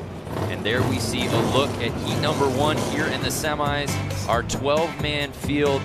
Some really interesting names who had some real success throughout the Run 1 and our LCQs. There you see Jimmy Hill, who had to earn his way in through the LCQ. Benny Carlson, Jason Clements out of Huntington Beach, California, really rode quickly on this course. Merle Barnett, 97. He is our oldest rider in this heat at 54 years old. And Jimmy Hill, the youngest in this round of 12 at 27. You love those tassels. There's something about the flair of the tassel that just really speaks to me. Bring your pet to work day. No, he's the boss. That's timing and scoring, by the way. So he's effectively judging this entire contest. That's our spotter. He's the one that decides when the red flag goes up. So Benny Carlson. That flare. You think that flare is going to take the lead on this one? Something. I almost feel like, I wonder if it makes you slower, though. No wind drag. No wind drag with the tassels? Well, we'll see. It all comes down to this here in the semis. But as you said, the pressure's off, which is interesting. You don't usually say that as you climb your way up through the contest evening. right? The pressure should be mounting. But I think for so many of these riders who have never been afforded an opportunity like this, they've already qualified into X Games. How amazing is that? And there we see Jimmy Hill. He's got a Real Moto part dropping xgames.com in August. Of course, Real Moto, part of our Real series, one of the best things that X Games does. There's no doubt about it. But now, are we going to see a looser style of riding? I don't know. I mean, right now you have the faster guys all teamed up. So you're going to have guys that are used to getting top 4 now wanting to be top 4, wanting to win. So I think it's going to get pretty messy out there. And do I see, how many riders do I see out 12, there? there should be 12. So it's going to get pretty messy out there. And just like that, we're off. And it looks like 44, Robert Bush with the early lead out of Acton, California. Jimmy Hill holding the solid 3rd place right now. Oh, red flag. Oh, what right happened? out the gate. What did we miss? Again, here in semis, each semi heat, the top 3 move on to the main. Did somebody jump the gate? It looked like they went a little early because let's look at the start. Watch orange t-shirt. Oh, the dude that was, who was that?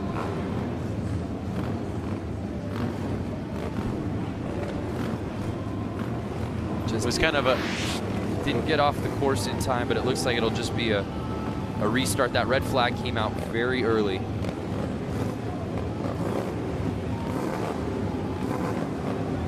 But again, Robert Bush, right out the gate, had the whole shot.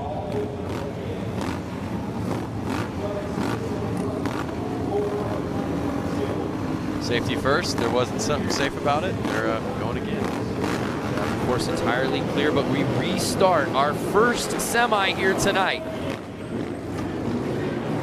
Oh no! Oh! Guys down, getting run over. And that's...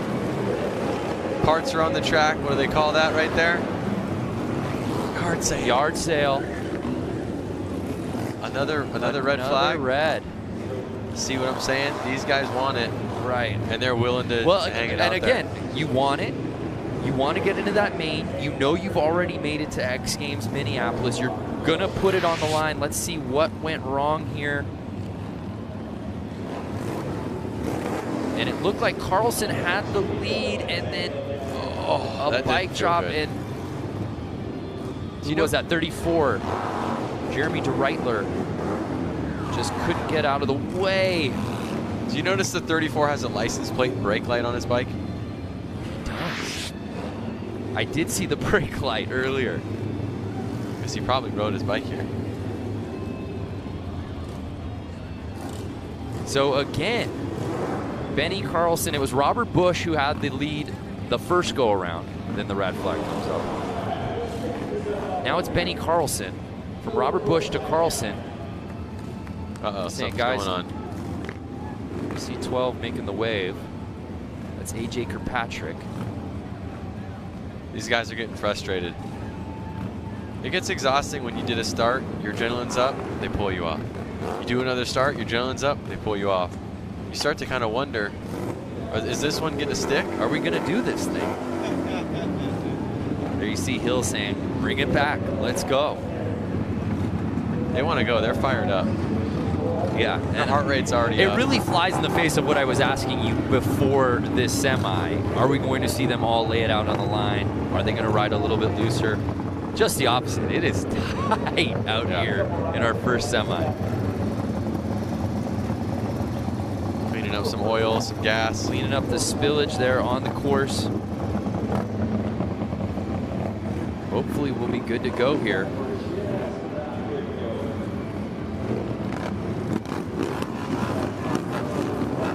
So the crazy thing is this is originally a hockey arena. That's before right. They were out there. Yeah, there you see the banners. You think they're just going to put the ice right over? The ice right over. And we're off. Will this one count? Oh my goodness. And we see Carlson with the lead. And it looks like everybody's still on their bike. And they are on the gas. I mean, I can hear how loud it is. And again, it's Carlson and Busch. 1 and 2 right now. Again, the top 3 moving on to the main. It was Busch who had the early lead before the first reset. Carlson on run number 2, and they're 1 and 2 here on the 3rd start. And those tassels are not affecting the drag. Not at all. I couldn't have been more wrong, Lance. I'm eating my words. Halfway through this race, lap 5 of 10, and the tassels are taking it away. It's Carlson with the lead again. The top 3 moving on. So does the strategy come into play here? If you're a Robert Busch, number 44, do you just hold on to that 2 spot, or do you try to make a move? You want to win. So that's on the bubble right there. Number 17, Sam Fisher. Oh, Busch was down. Robert Busch. Did Busch go down? Yeah. Busch was in the 2 spot. He goes down.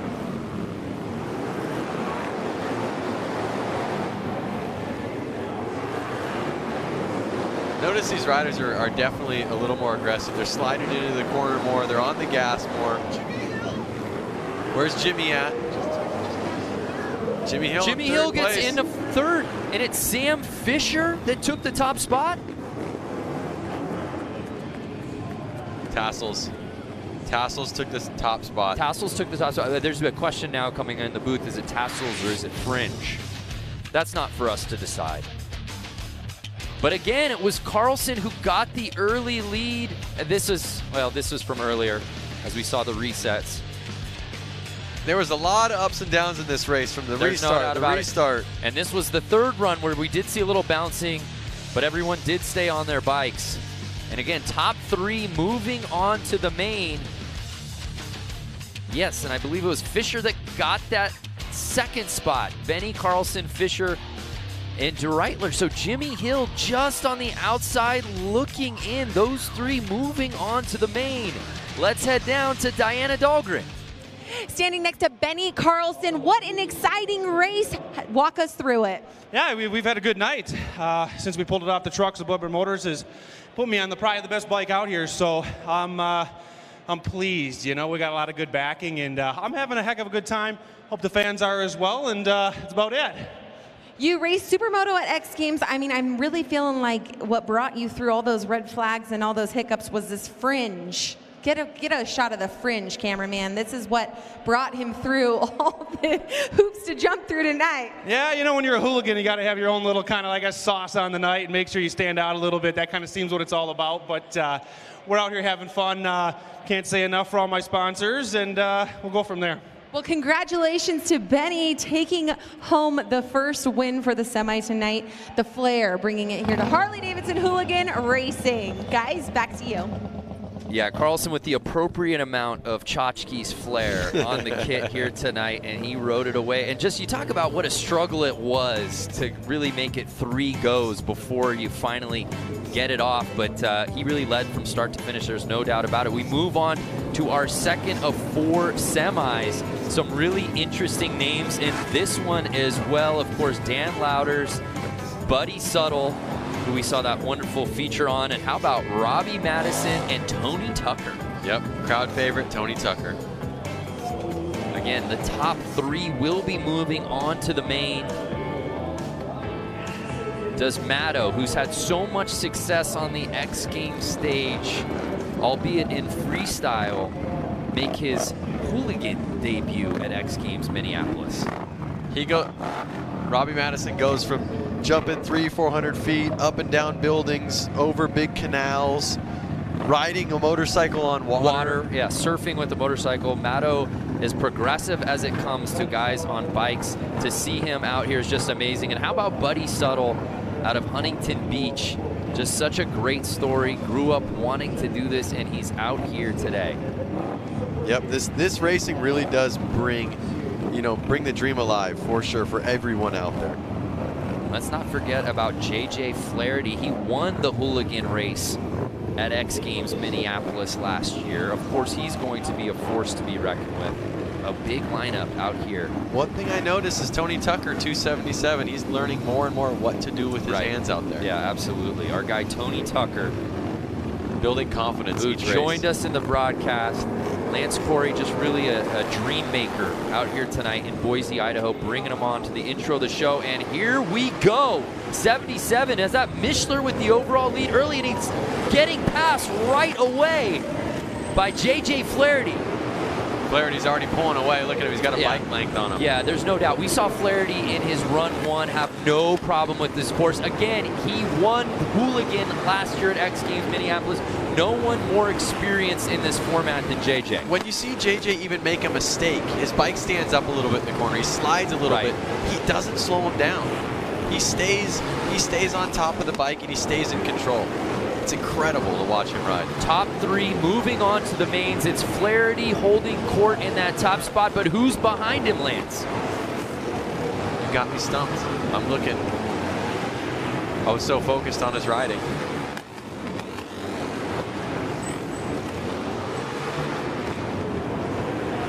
The number 35 of Dave Kilkenny and the 85 of Buddy Suttle look like they're out for a battle. Is Buddy Suttle going to get into that top 3? And let's not forget about Maddo. Where is Robbie Madison in this group? There he is on the ground. Oh no, what happened to Maddo? I don't know. See, it shows how tricky a small track like this can be. Like, I listed off all the crazy things he can do, and all of a sudden he's on the ground on something so simple like this. Well, the pace of this one just was blistering. Really hard to follow. The one thing I do know, the guy who won Hooligan last year wins this thing, or at least the top ranked in this semi. He'll be moving on to the main. JJ Flaherty. He's been on a winning streak for the night, and he's going on to the main. I think he's going to pull it again. Yeah, he just looked like a smooth operator out there. So confident in his riding. Terrific approach to how he's been handling this course out here tonight. Let's take another look. And again, it was 77 early. Mishler, who had the lead on the inside, but now watch the patience of Flaherty to move outside in. But like I said, notice how he slipped out a little bit going in, but he still had tons of control and put it together. And after the 2 restarts in the heat before it, that one just felt like a walk in the park. JJ Flaherty, Daniel Mishler, and Dave Kilkenny, 3 Wisconsin guys moving on to the mains. Let's head down to Diana, who's with JJ. Hailing from Milwaukee, the home of Harley-Davidson, big round of applause, JJ Flaherty. He is your X Games Minneapolis gold medalist in Harley Hooligan last year, and coming in here with a clean, flawless heat race, and then just won the semi. Yeah, trying to stay on top. I actually crashed like 3rd lap first practice, and I was like, come on. I've been on like this really terrible streak of falling over, so to win everything I've been in so far is really awesome. I'm pretty pumped about it. A lot of fast guys. Walk us through what is happening out there on the course. You got guys weaving in and out of you. You made the pass really early in the race for the lead. Yeah, you kind of got to make those passes happen early, otherwise you just get stuck single file. So I'm surprised he kind of left the door open like that on me. He knew I was there. He knew I was going to be there. So, but I'm just stoked to be here. All right, well, congratulations to JJ Flaherty. I'm sure those guys waiting in the tunnel right now, they were just taking all the pointers that they could get from this guy. So, guys, we're going to let you take it away. Thanks, Diana. Yeah, so it should be noted, Flaherty obviously winning this event at X Games Minneapolis last year. Dave Kilkenny also getting in the top 3. They both ride out of Milwaukee Harley-Davidson and Fuel Cafe. So teammates. Do they practice together? Potentially. And just like that, we move on to our next heat here in the semis. Of course, top 3 moving on to the final. Some really interesting names on this one. Jason Schreffler, Terry Vestal looked great in his run. Number 1. 963 of Mikey Hill has proven to, be in the front of the pack on a lot of the other Flat Out Fridays and Harley Hooligan races. So he's someone to keep an eye on. I know in the pits he was struggling with his carburetor. It was leaking and it wasn't running right. But I saw him working on it. So hopefully he got his bike running good. Let's not forget about Jake Cook and Alex Brooks. They had a battle earlier tonight. They'll be going to head-to-head once again here in the semis. 142, Danny Holbus. Jeremy Whittick, number 60. Jeans. And 963 Mikey Hill. 2-7 Terry Vestal. Riding that 7M Brad Spencer. Don't forget, we have a whole lineup of guys behind them. Don't forget. Spencer rocking the hoodie.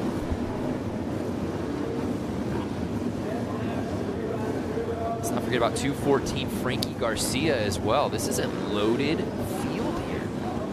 I didn't see him. Did you see him out there? Looking for 214. He must be in the back. We've got him on the start list here.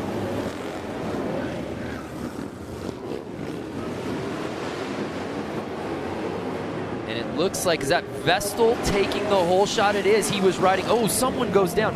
Vestal riding so well earlier in the night. One of the fastest lap times we've seen. And he's got the top spot. With Brad Spencer, 7M, right behind him, chasing him down. He's already made a couple passes this race, so. Yeah, Spencer trying to get on the inside, and the red flag comes out. Yeah, somebody is down, grabbing at their leg, hoping he's all right. So like I said, Frankie Garcia, I don't think he started. I didn't see him out there, and I talked to him earlier on in the race, and he told me all he needed to do was qualify and make it to X Games. Well, he did that, but we don't see him out there. Jeremy Whittick, number 60 plate, is the one who's down out of Twin Lakes, Wisconsin. Hoping he's all right. It's never fun when you hit the concrete going fast with a 600-pound motorcycle chasing you. And you know what I love about this particular heat?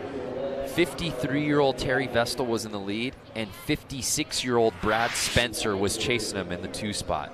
But let's take another look. Try to see if you can spot the crash. Look for that green flag 60 is out. plate. There you go. Oh, bent his ankle maybe. Yeah, we don't want to speculate, but yeah, the bike just got on top of him there. We hope that he's all right. Medical attending to him. That's tough. It seemed we've gotten through most of the night somewhat unscathed as far as injuries go. We've definitely seen some bikes go down, but for more from the course, let's head down to Diana. Diana, what'd you see down there? Yeah, tricky crash, unfortunately, in the corner, grabbing his knee right now. We don't want to speculate, but fortunately, the X Games medical staff is always here to keep all of our athletes very safe. They're going to be taking good care of this athlete and make sure he is walking out of here tonight. Yeah, thank you, Diana. We hope that Whittick's okay as we take another look. Of course, everyone here in the semis has already earned a spot to X Games Minneapolis. Hopefully he'll be ready for that. But of course, with a fall like that, the red flag certainly having to come out. And we're on a bit of a course hold as we make sure that Whittick's attended to properly. And that's got to be tough for the psyche for the rest of the field, right? Of course, you never want to see one of your fellow competitors go down.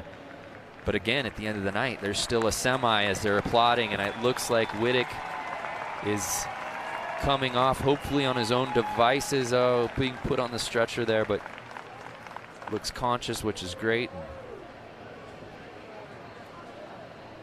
Medical taking care of him. But now all of a sudden you've got to, as the rest of the field, block that out. Yep, and their adrenaline was up, but now they're bummed.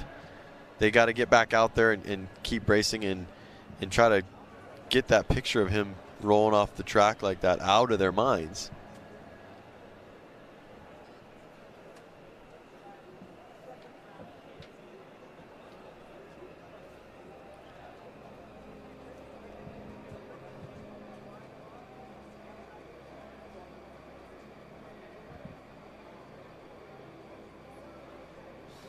Well, as we wait for this semi to continue, let's head back down to Diana for an interview from the tunnel. Yes, so we're standing here with Aaron Gordado. You know, the field is stacked right now. I mean, you can see we hear the clap starting back up on his feet and getting him out of here, the medical staff. But walk us through what's going to happen out there on this track and what you need to be aware of as a racer. You're going out with 11 others on this track now, and every corner gets smaller. Every line that you thought you had it's interrupted by 3, 4, 5 other people. If somebody goes down, you have to watch out for that, and you're gonna want to ride smart, but just be just as aggressive as earlier. But it's hard to predict if someone's passing in their tight and they need to avoid that. Everybody behind you is gonna have to do the same thing. All right, you guys heard it first from Aaron. Guys, safety is our priority out here. Yeah, Aaron, of course, part of our next semi-heat. They're waiting to get out there. These guys are ready to get this race back going. Wittick now being attended to, taken on the stretcher. He is officially off the course, and I think we'll be ready to reset this thing as we take another look at our start list. Of course, that 60 plate Jeremy Wittick, he is out. And as you said, that 214 Frankie Garcia, you're not seeing him out there. And like I said, he had work this weekend. And he mentioned that all he wanted to do was make it to Oh, X so Games. what you're saying is once he figured out and found out that he had earned the spot to X Games, and maybe he said, I got to bounce. He has to go to work. I got to go to work. He's like, I'm either in X Games Minneapolis or I'm not. Right. And so he made it in. So now he's celebrating, probably music blasting, ripping down the highway, trying to make it back to California to Winning work. tonight was just sort of unnecessary icing on the cake for him. He wants to win at X Games Minneapolis. Wow, what a mentality. But it also speaks to, again, the storyline of the night. These guys have jobs they have to get back to. Yep. These guys took work off to be out here for the most part. Yep. Amazing story. So you got to keep an eye on 7M, that's for sure. Brad Spencer, he was right on the tail in second place in the race before it was red flag. Mikey Hill having a good time out there. I mean, obviously he must have got his bike running a little bit better. Well, there you see Mr. Gordado, Aaron and Sean. They're more than just brothers. They're a team. And whether it's riding, racing, or helping out in their father's motorcycle shop, this story is truly a family affair.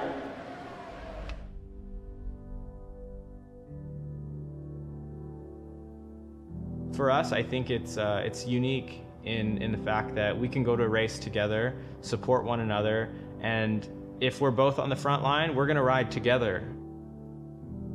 You know, we have this sense of nonverbal communication. We don't even really need to look at each other. We just know what each other's thinking.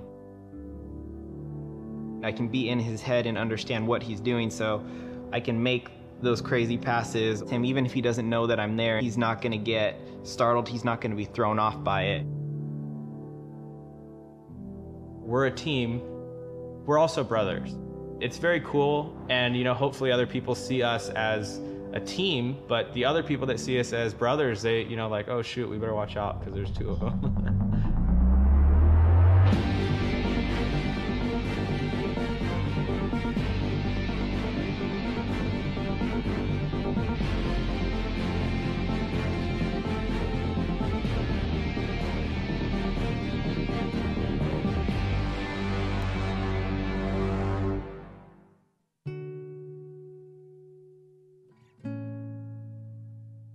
For me, my biggest inspiration would be my dad. And I say that because he built his business from scratch, and that's something that we watched growing up. You know, he'd work unbelievably long hours while he still had another job. We watched our dad build his business, and although it is a different industry, the idea is the same. We're here building something and doing something that we love and genuinely are passionate about.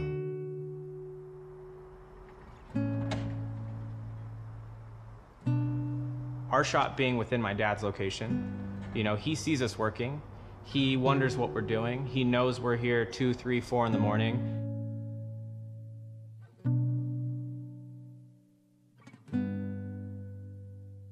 But I think this work is easier done having a brother here, having my dad here as a whole, and it makes the shop it's not the traditional shop at all.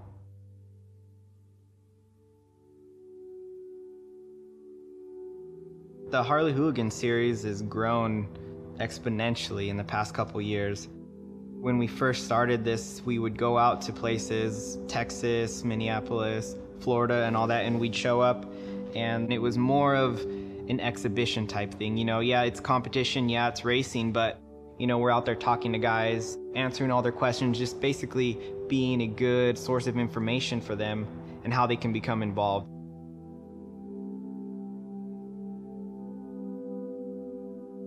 Going back to a place the following year and to see that not only have the fans grown, but the amount of people that are racing have grown. And I really do enjoy that, just watching the growth over the years and how much excitement that people get from it.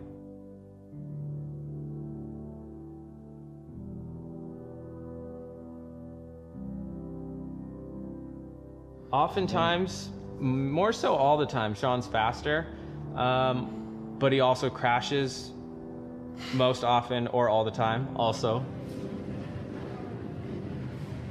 At most races, we'll talk back and forth, like, I beat you here, I beat you there, but it doesn't really matter. You know, we're both racing together. One of us goes down, we're the first to go stop. You know, I'll bail on a bike to get him back up, and he'll do the same for me. When we come together on the track as a team, both of us, especially being brothers, we have that connection, and we can almost use that to help one another.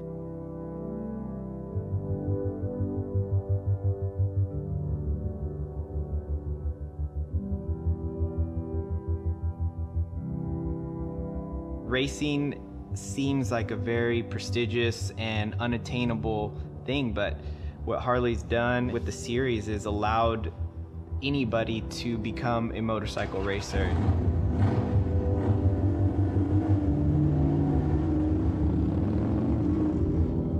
For those of you out there that want to race, you know, there's plenty of races all year long, and you just see a date, see a time, and if I can't make it, you know, take one of our bikes. You can ride one of ours.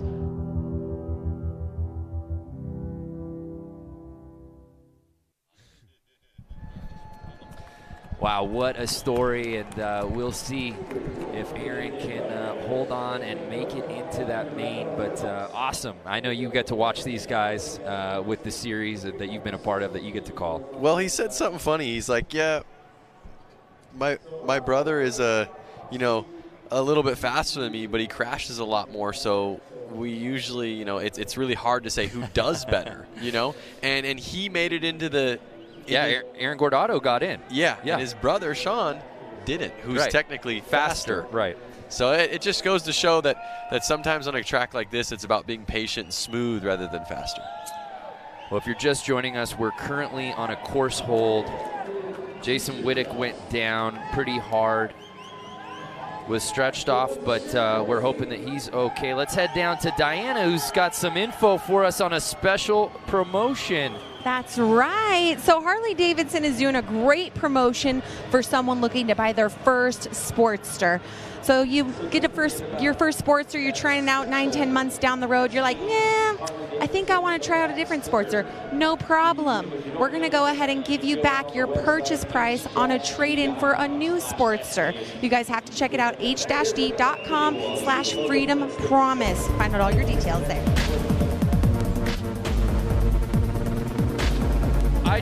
I think I just saw you filling it out online on your phone. I did now, because that bike right there is a rad That bike. is so sick. And look at that, you can hold the deck there on the side. That is so clean. The Harley-Davidson Freedom Promise. Check out h-d.com/freedom promise. What a great deal they've got running on that. Love it.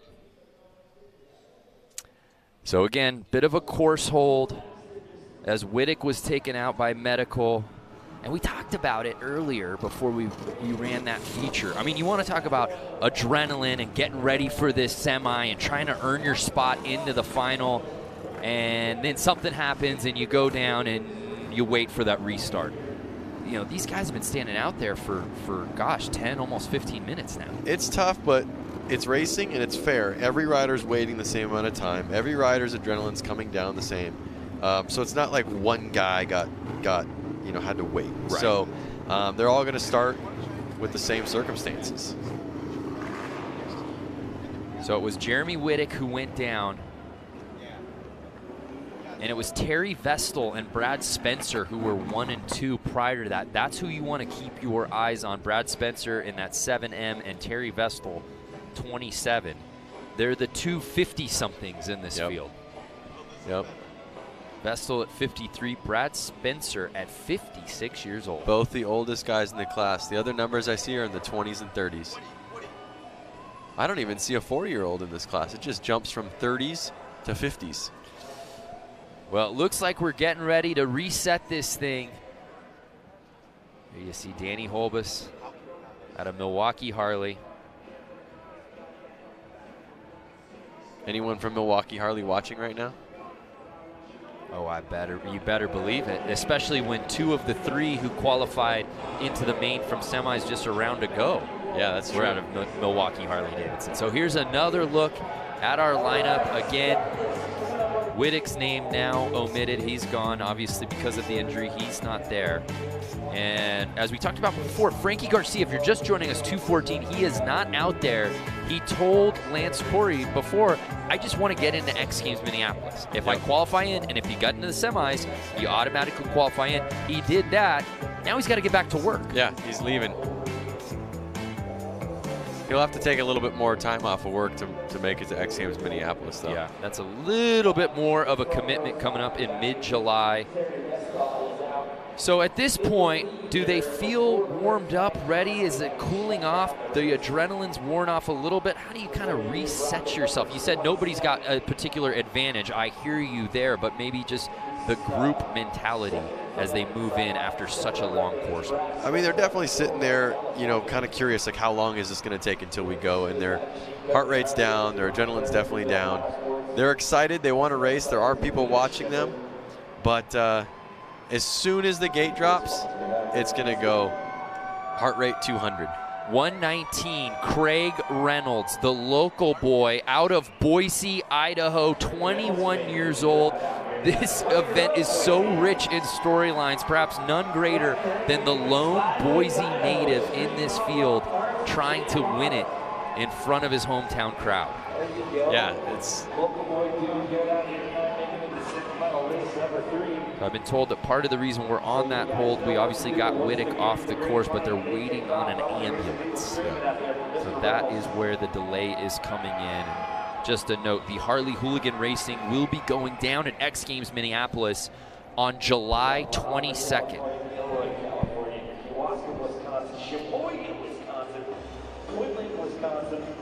So there you see Mark Atkinson. He's been on a motorcycle since the age of 3. He's relentless in his pursuit of everything bikes. It's what he lives for, and qualifying for the Summer X Games is his goal tonight. Jumping a Harley, it's just different. You can really feel the weight of that thing when you go 70+ feet on it, and you know that it's not made for that. You think you're supposed to go fast, and that's what you do. You just pin it. A Harley, the weight carries the bike. And I've jumped like 75 foot in first gear and barely on the throttle. I don't know if I ever want to figure out what second gear can do.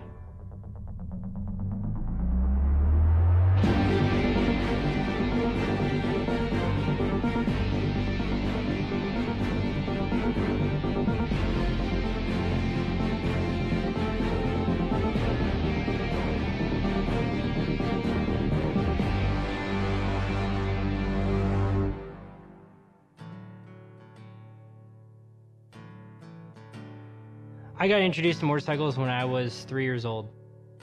My dad got me a PW50. I actually have a Polaroid of the first day I ever rode. My dad took the Polaroid and then it says future motocross champion on it. From 4 years old till I was about 18, I raced like religiously with my dad. That's pretty much all we did. I think I was transferring to 60s at the time from the 50 class. And that's when you learn how to jump, and everyone was jumping and everything. I ended up taking a whole summer off of racing because I couldn't jump, and I was just frustrated with that at the time. I ended up riding a lot of BMX. I just started jumping and jumping and jumping.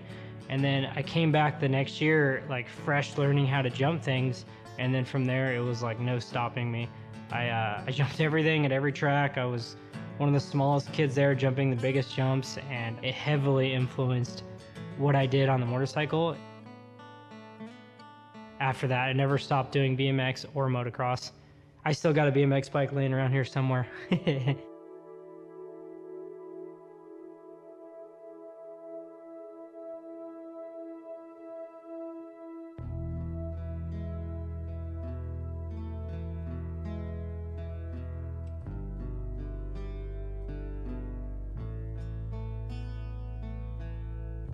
The whole Harley Hooligan movement was crazy. There was a few brands, Speed Merchant, Machine Co, and myself for Rusty Butcher. At one point, we just like kind of showed up to every track and we're like, hey, will you guys let us ride? Hey, will you guys let us ride? And we kept doing that and doing that. And we just kept riding at any track that would give us a race. And we didn't have a name, we didn't have nothing at the time. We were just showing up to ride. And then out of nowhere, we got dubbed Hooligan.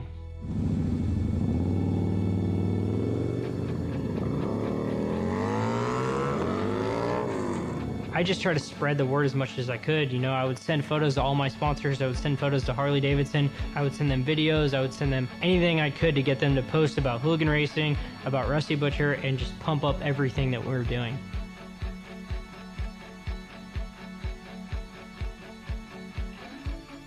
It's literally about just having fun with your friends. We want no money on the line. We just want it to be about like going out and have a good time. I always tell my riders, checkers, wreckers, do wheelies, burnouts, and give everyone a good show, you know? And that's what we're about.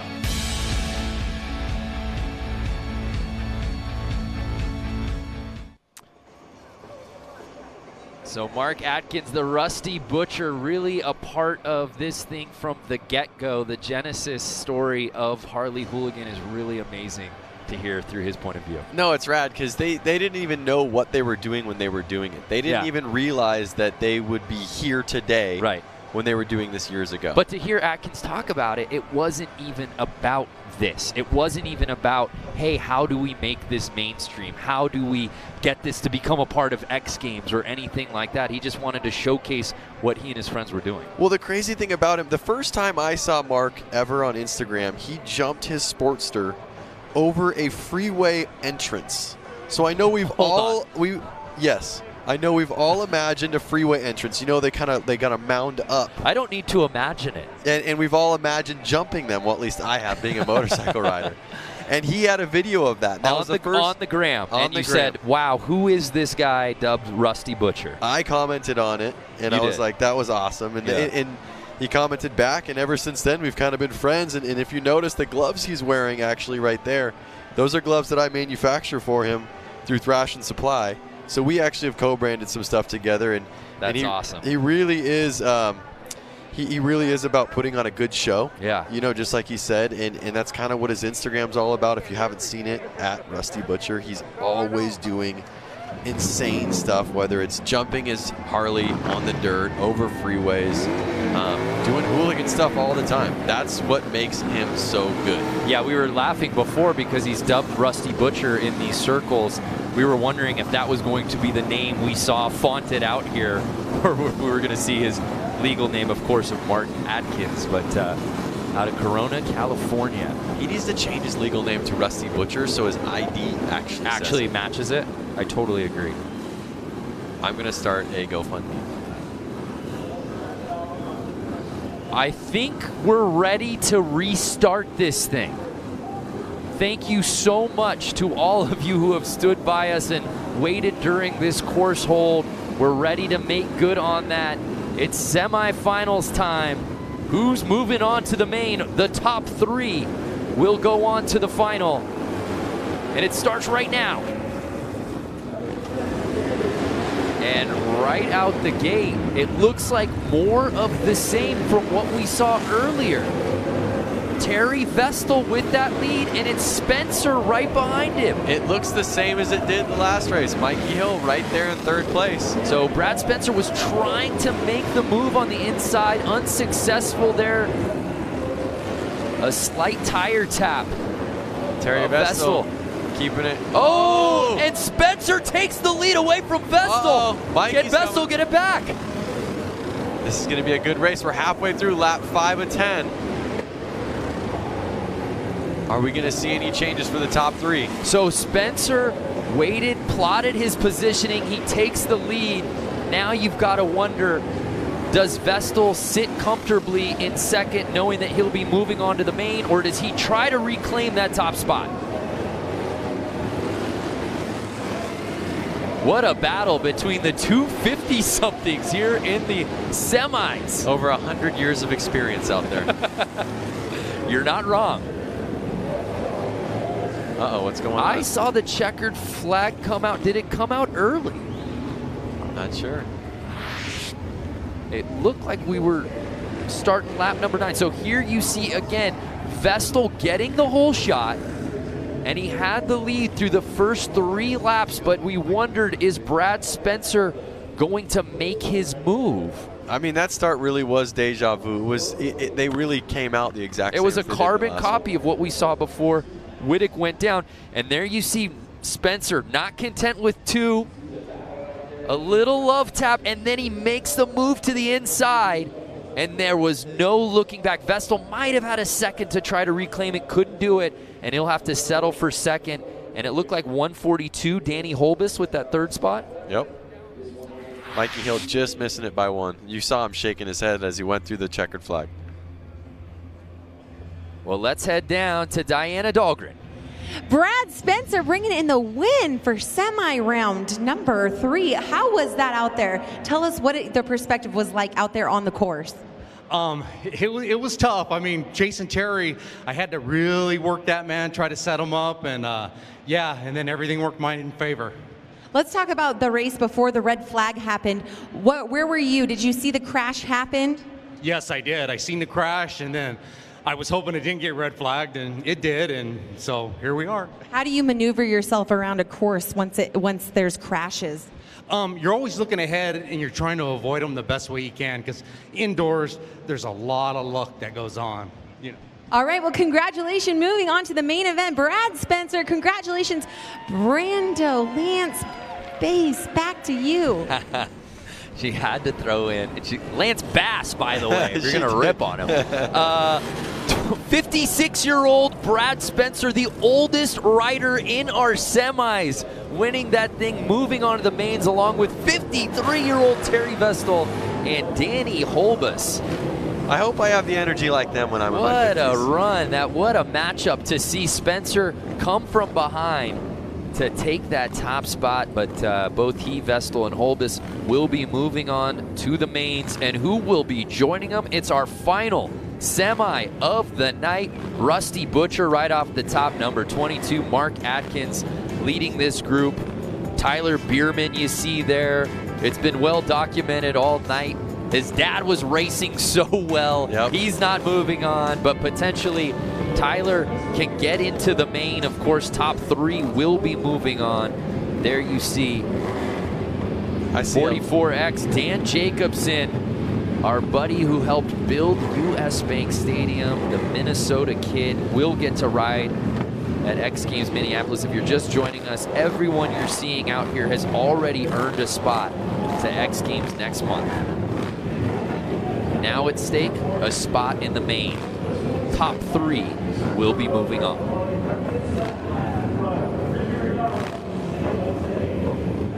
I see a lot of familiar names out there that are from California. A lot of hardworking guys. Scott Jones, who, like I said, works for SpaceX. He's an engineer over there. Juan Arcio is a number 7X, an engineer over at Vance and Hines. Chris Wiggins as well is a machinist over at Vance and Hines. Yeah, this has a real West Coast flavor to it. Westminster, California, Norwalk, Sierra Madre, San Jose, Corona, and they're off. And it looks like it's 4:29. Ricky Renaro out of San Jose, who was blazing fast in his qualifying heat, getting the whole shot. Rusty Butcher in second place, number 22. He's staying on his tail, though. So Butcher holding on to that 2 spot. Can he catch Renaro? And don't forget about Tyler Bierman, still in this group.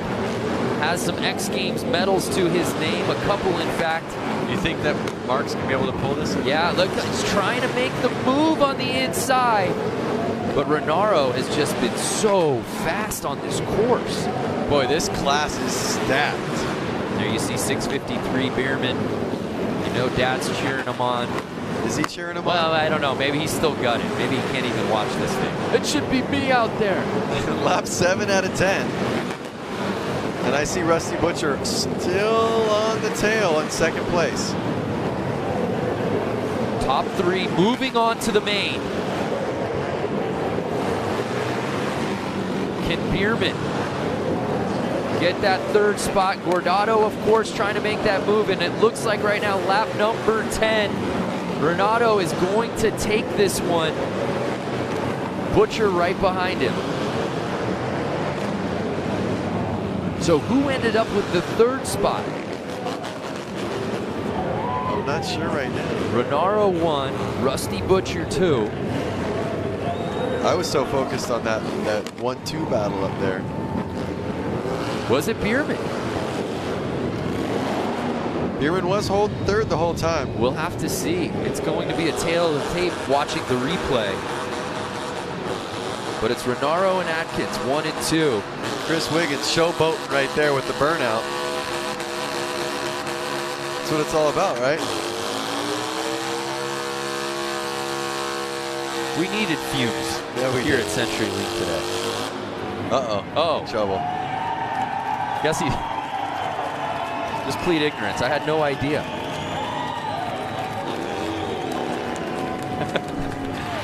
Oh, I can't burn out. Oh, I see. Okay. So take another look. Now, Atkins looked like early on was going to grab the lead on the outside, but Renaro just too much on the inside, and there was no looking back. And then you see Bierman in that 3rd spot. Partner, I think he might have held on to it. Oh, but you saw 30X there. Of Nick Leonetti. Leonetti out of Petaluma was trying to make his move. So Tyler Bierman's going to the main event, X Games medalist.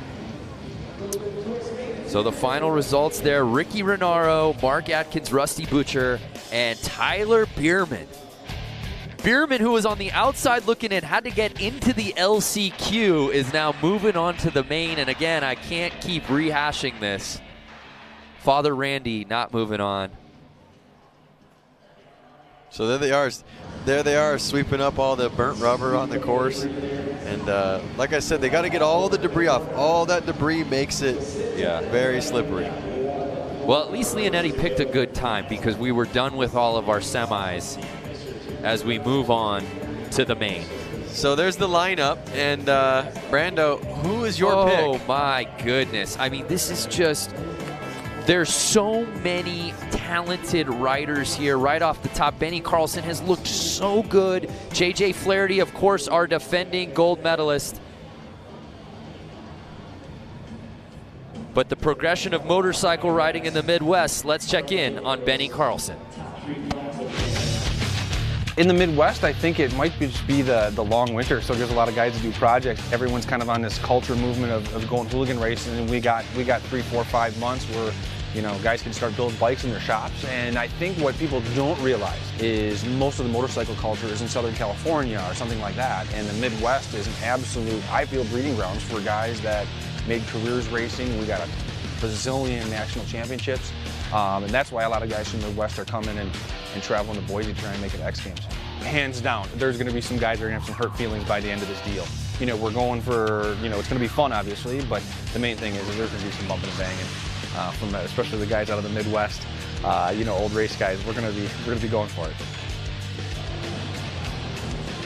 We're gonna be going for it. Benny Carlson, who has looked so good on this course all night long, but again, the most stacked lineup of the night. We've saved our best for last here for this crowd at CenturyLink. I cannot wait to get this final going. And you heard him right there. He said there are going to be some hurt feelings by the end of this night.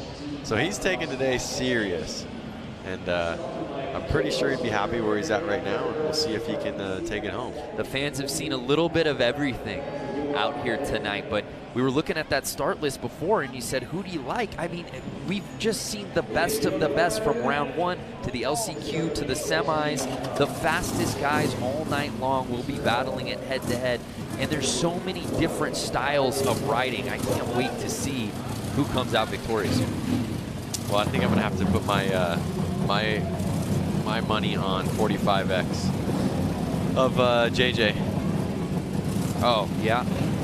Our defending gold medalist from Hooligan last year has looked most comfortable, I would say, on this course. He definitely has, and like he said, he's won all the races tonight, and he said that's not easy, and he said that, you know, it's anything can happen, and I don't know, I still think that he looked really confident out there, and I think he's going to be able to pull it. But again, you can't count out the guys who literally just hit the course.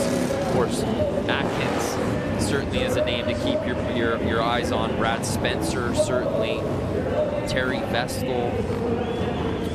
JJ Flaherty. And how about Ricky Renaro, who I think has just been sneaky good all night long. I would take his lap times against anybody in this field. He looked so good in that round of 1 and just picked up where he left off in the semis. Well, he did end himself up in 8th place overall during practice for lap time, so. It should be noted, race tires provided by Dunlap. Well, you see all the rubber on the ground out there and burning tires. Someone's got to support them, so why not be Dunlop? There you see the number 17 plate, Sam Fisher, out of Hartford, Wisconsin. Part of our 12-man final. JJ Flaherty has looked so good. There you see Daniel Mishler, of course Benny Carlson, Terry Vestal, 429 Ricky Renaro, Flair, Benny Carlson. Is that going to affect him in this race? Clearly it was advantageous. I thought it was wind resistant, not an issue at all. And how about this guy? 7M, the oldest rider in the field by just 3 years, mind you. 56-year-old Gilroy, California native, Brad Spencer. Something crazy to think about is all the guys up there in the front line are basically winners for the night. Right. So they all have what it takes to win. These guys are ready to get this thing going. Again, all of them already qualifying for X Games Minneapolis, and here we go. It's 429. Ricky Renaro right out of the gate, picking up where he left off in the semi just moments ago. And the 7M of Brad Spencer right there on him. But there you see JJ trying to make his move in that 3rd spot. Can he get around Spencer? They're already catching lappers right now. Yeah, Tyler Bierman just got lapped. And it's Ricky Renaro, but can Spencer catch him on the inside? No, Renaro cuts him off. These 3 are tight right now. Anything can happen. JJ trying to make the move to the inside. He's sitting in 3rd place, but it's Renaro still holding on to the top spot. Who's going to put a tire in to make it happen? Can Spencer get around him? And it looks like he does. On lap 6, Spencer takes the lead. The oldest and wisest rider out there. 56-year-old Brad Spencer. And now JJ jumps into 2nd place. 2 laps to go. Can he catch Spencer? Is Brad Spencer going to hold on to it? It's a 2-man race with 2 laps to go. Spencer and JJ Flaherty. So we have the last year's X Games winner for Hooligan in 2nd place. In 7M, Brad Spencer in 1st. Uh-oh, look at him. He won. And that was it. Brad Spencer, 56 years old, the oldest competitor out here tonight, wins Harley Racing Hooligan here at the X Games Qualifier. Wow. That is inspiring. Brad Spencer, who was sitting in 2nd place early, made his move midway through, and then there was no looking back. That pass was clean. He knew what he wanted, eyes on the prize, and he took it. And J.J. Flaherty, the guy with the hardware, the gold medal from Hooligan last year at X Games Minneapolis, has to settle for second. But he didn't let him go. You know, Brad did not run away from JJ. A couple more laps, who knows what would have happened. Obviously, Brad won, but we're going to have to see what happens in X Games Minneapolis with these guys. What a finish. These guys saving their best for last. It's Brad Spencer, J.J. Flaherty, and Ricky Renaro as your top 3. Let's head down to Diana Dahlgren, who's with Brad Spencer. Brad Spencer, you've just shown these 20-year-old who's boss on this track down here, making the pass for first. You are the winner of qualifying. Congratulations. Thank you very much, and I really got to thank the people that got me here. I'd like to thank S&S Cycles, Banky Performance, WRB Construction, Jason and Hans Suspension, Oakley, Bell. I mean, without those people, I wouldn't be here. What was the strategy for tonight's racing? Just taking it step by step, trying to be consistent and trying to get on the pole every time you could, and just trying to be in a position where you could at least get the lead. Well, congratulations once again, Brad Spencer, the whole arena putting their hands together for this guy. What an amazing race. Wow.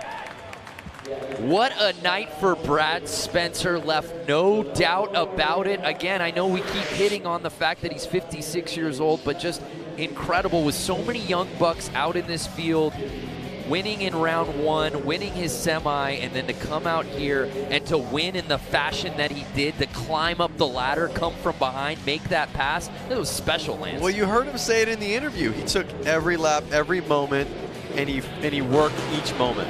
He didn't look too far ahead. He focused right then and there with what he had going on, and he made it happen.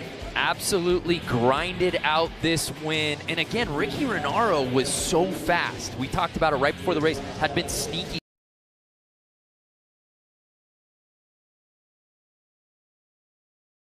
Got to be eating at him to know that he had the lead halfway through the race and wasn't able to complete it. But what a night for racing for all of hooligans worldwide, making it out here tonight in Boise, Idaho. It's Brad Spencer coming out the victor. Yep. And we're going to get to see these guys racing again in X Games Minneapolis. Man, if that's a preview of what's to come at US Bank Stadium on July 22nd, look out. All right, it is now time for our awards. Ladies and gentlemen, from the Road to X Games Boise Park Qualifier, make some noise. In third place, Ricky Renaro.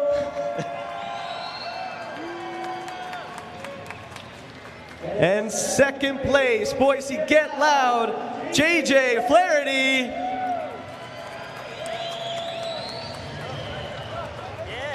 And now first place, Road to X Games, Harley-Davidson Hooligan. Make some noise, Boise, for Brad Spencer.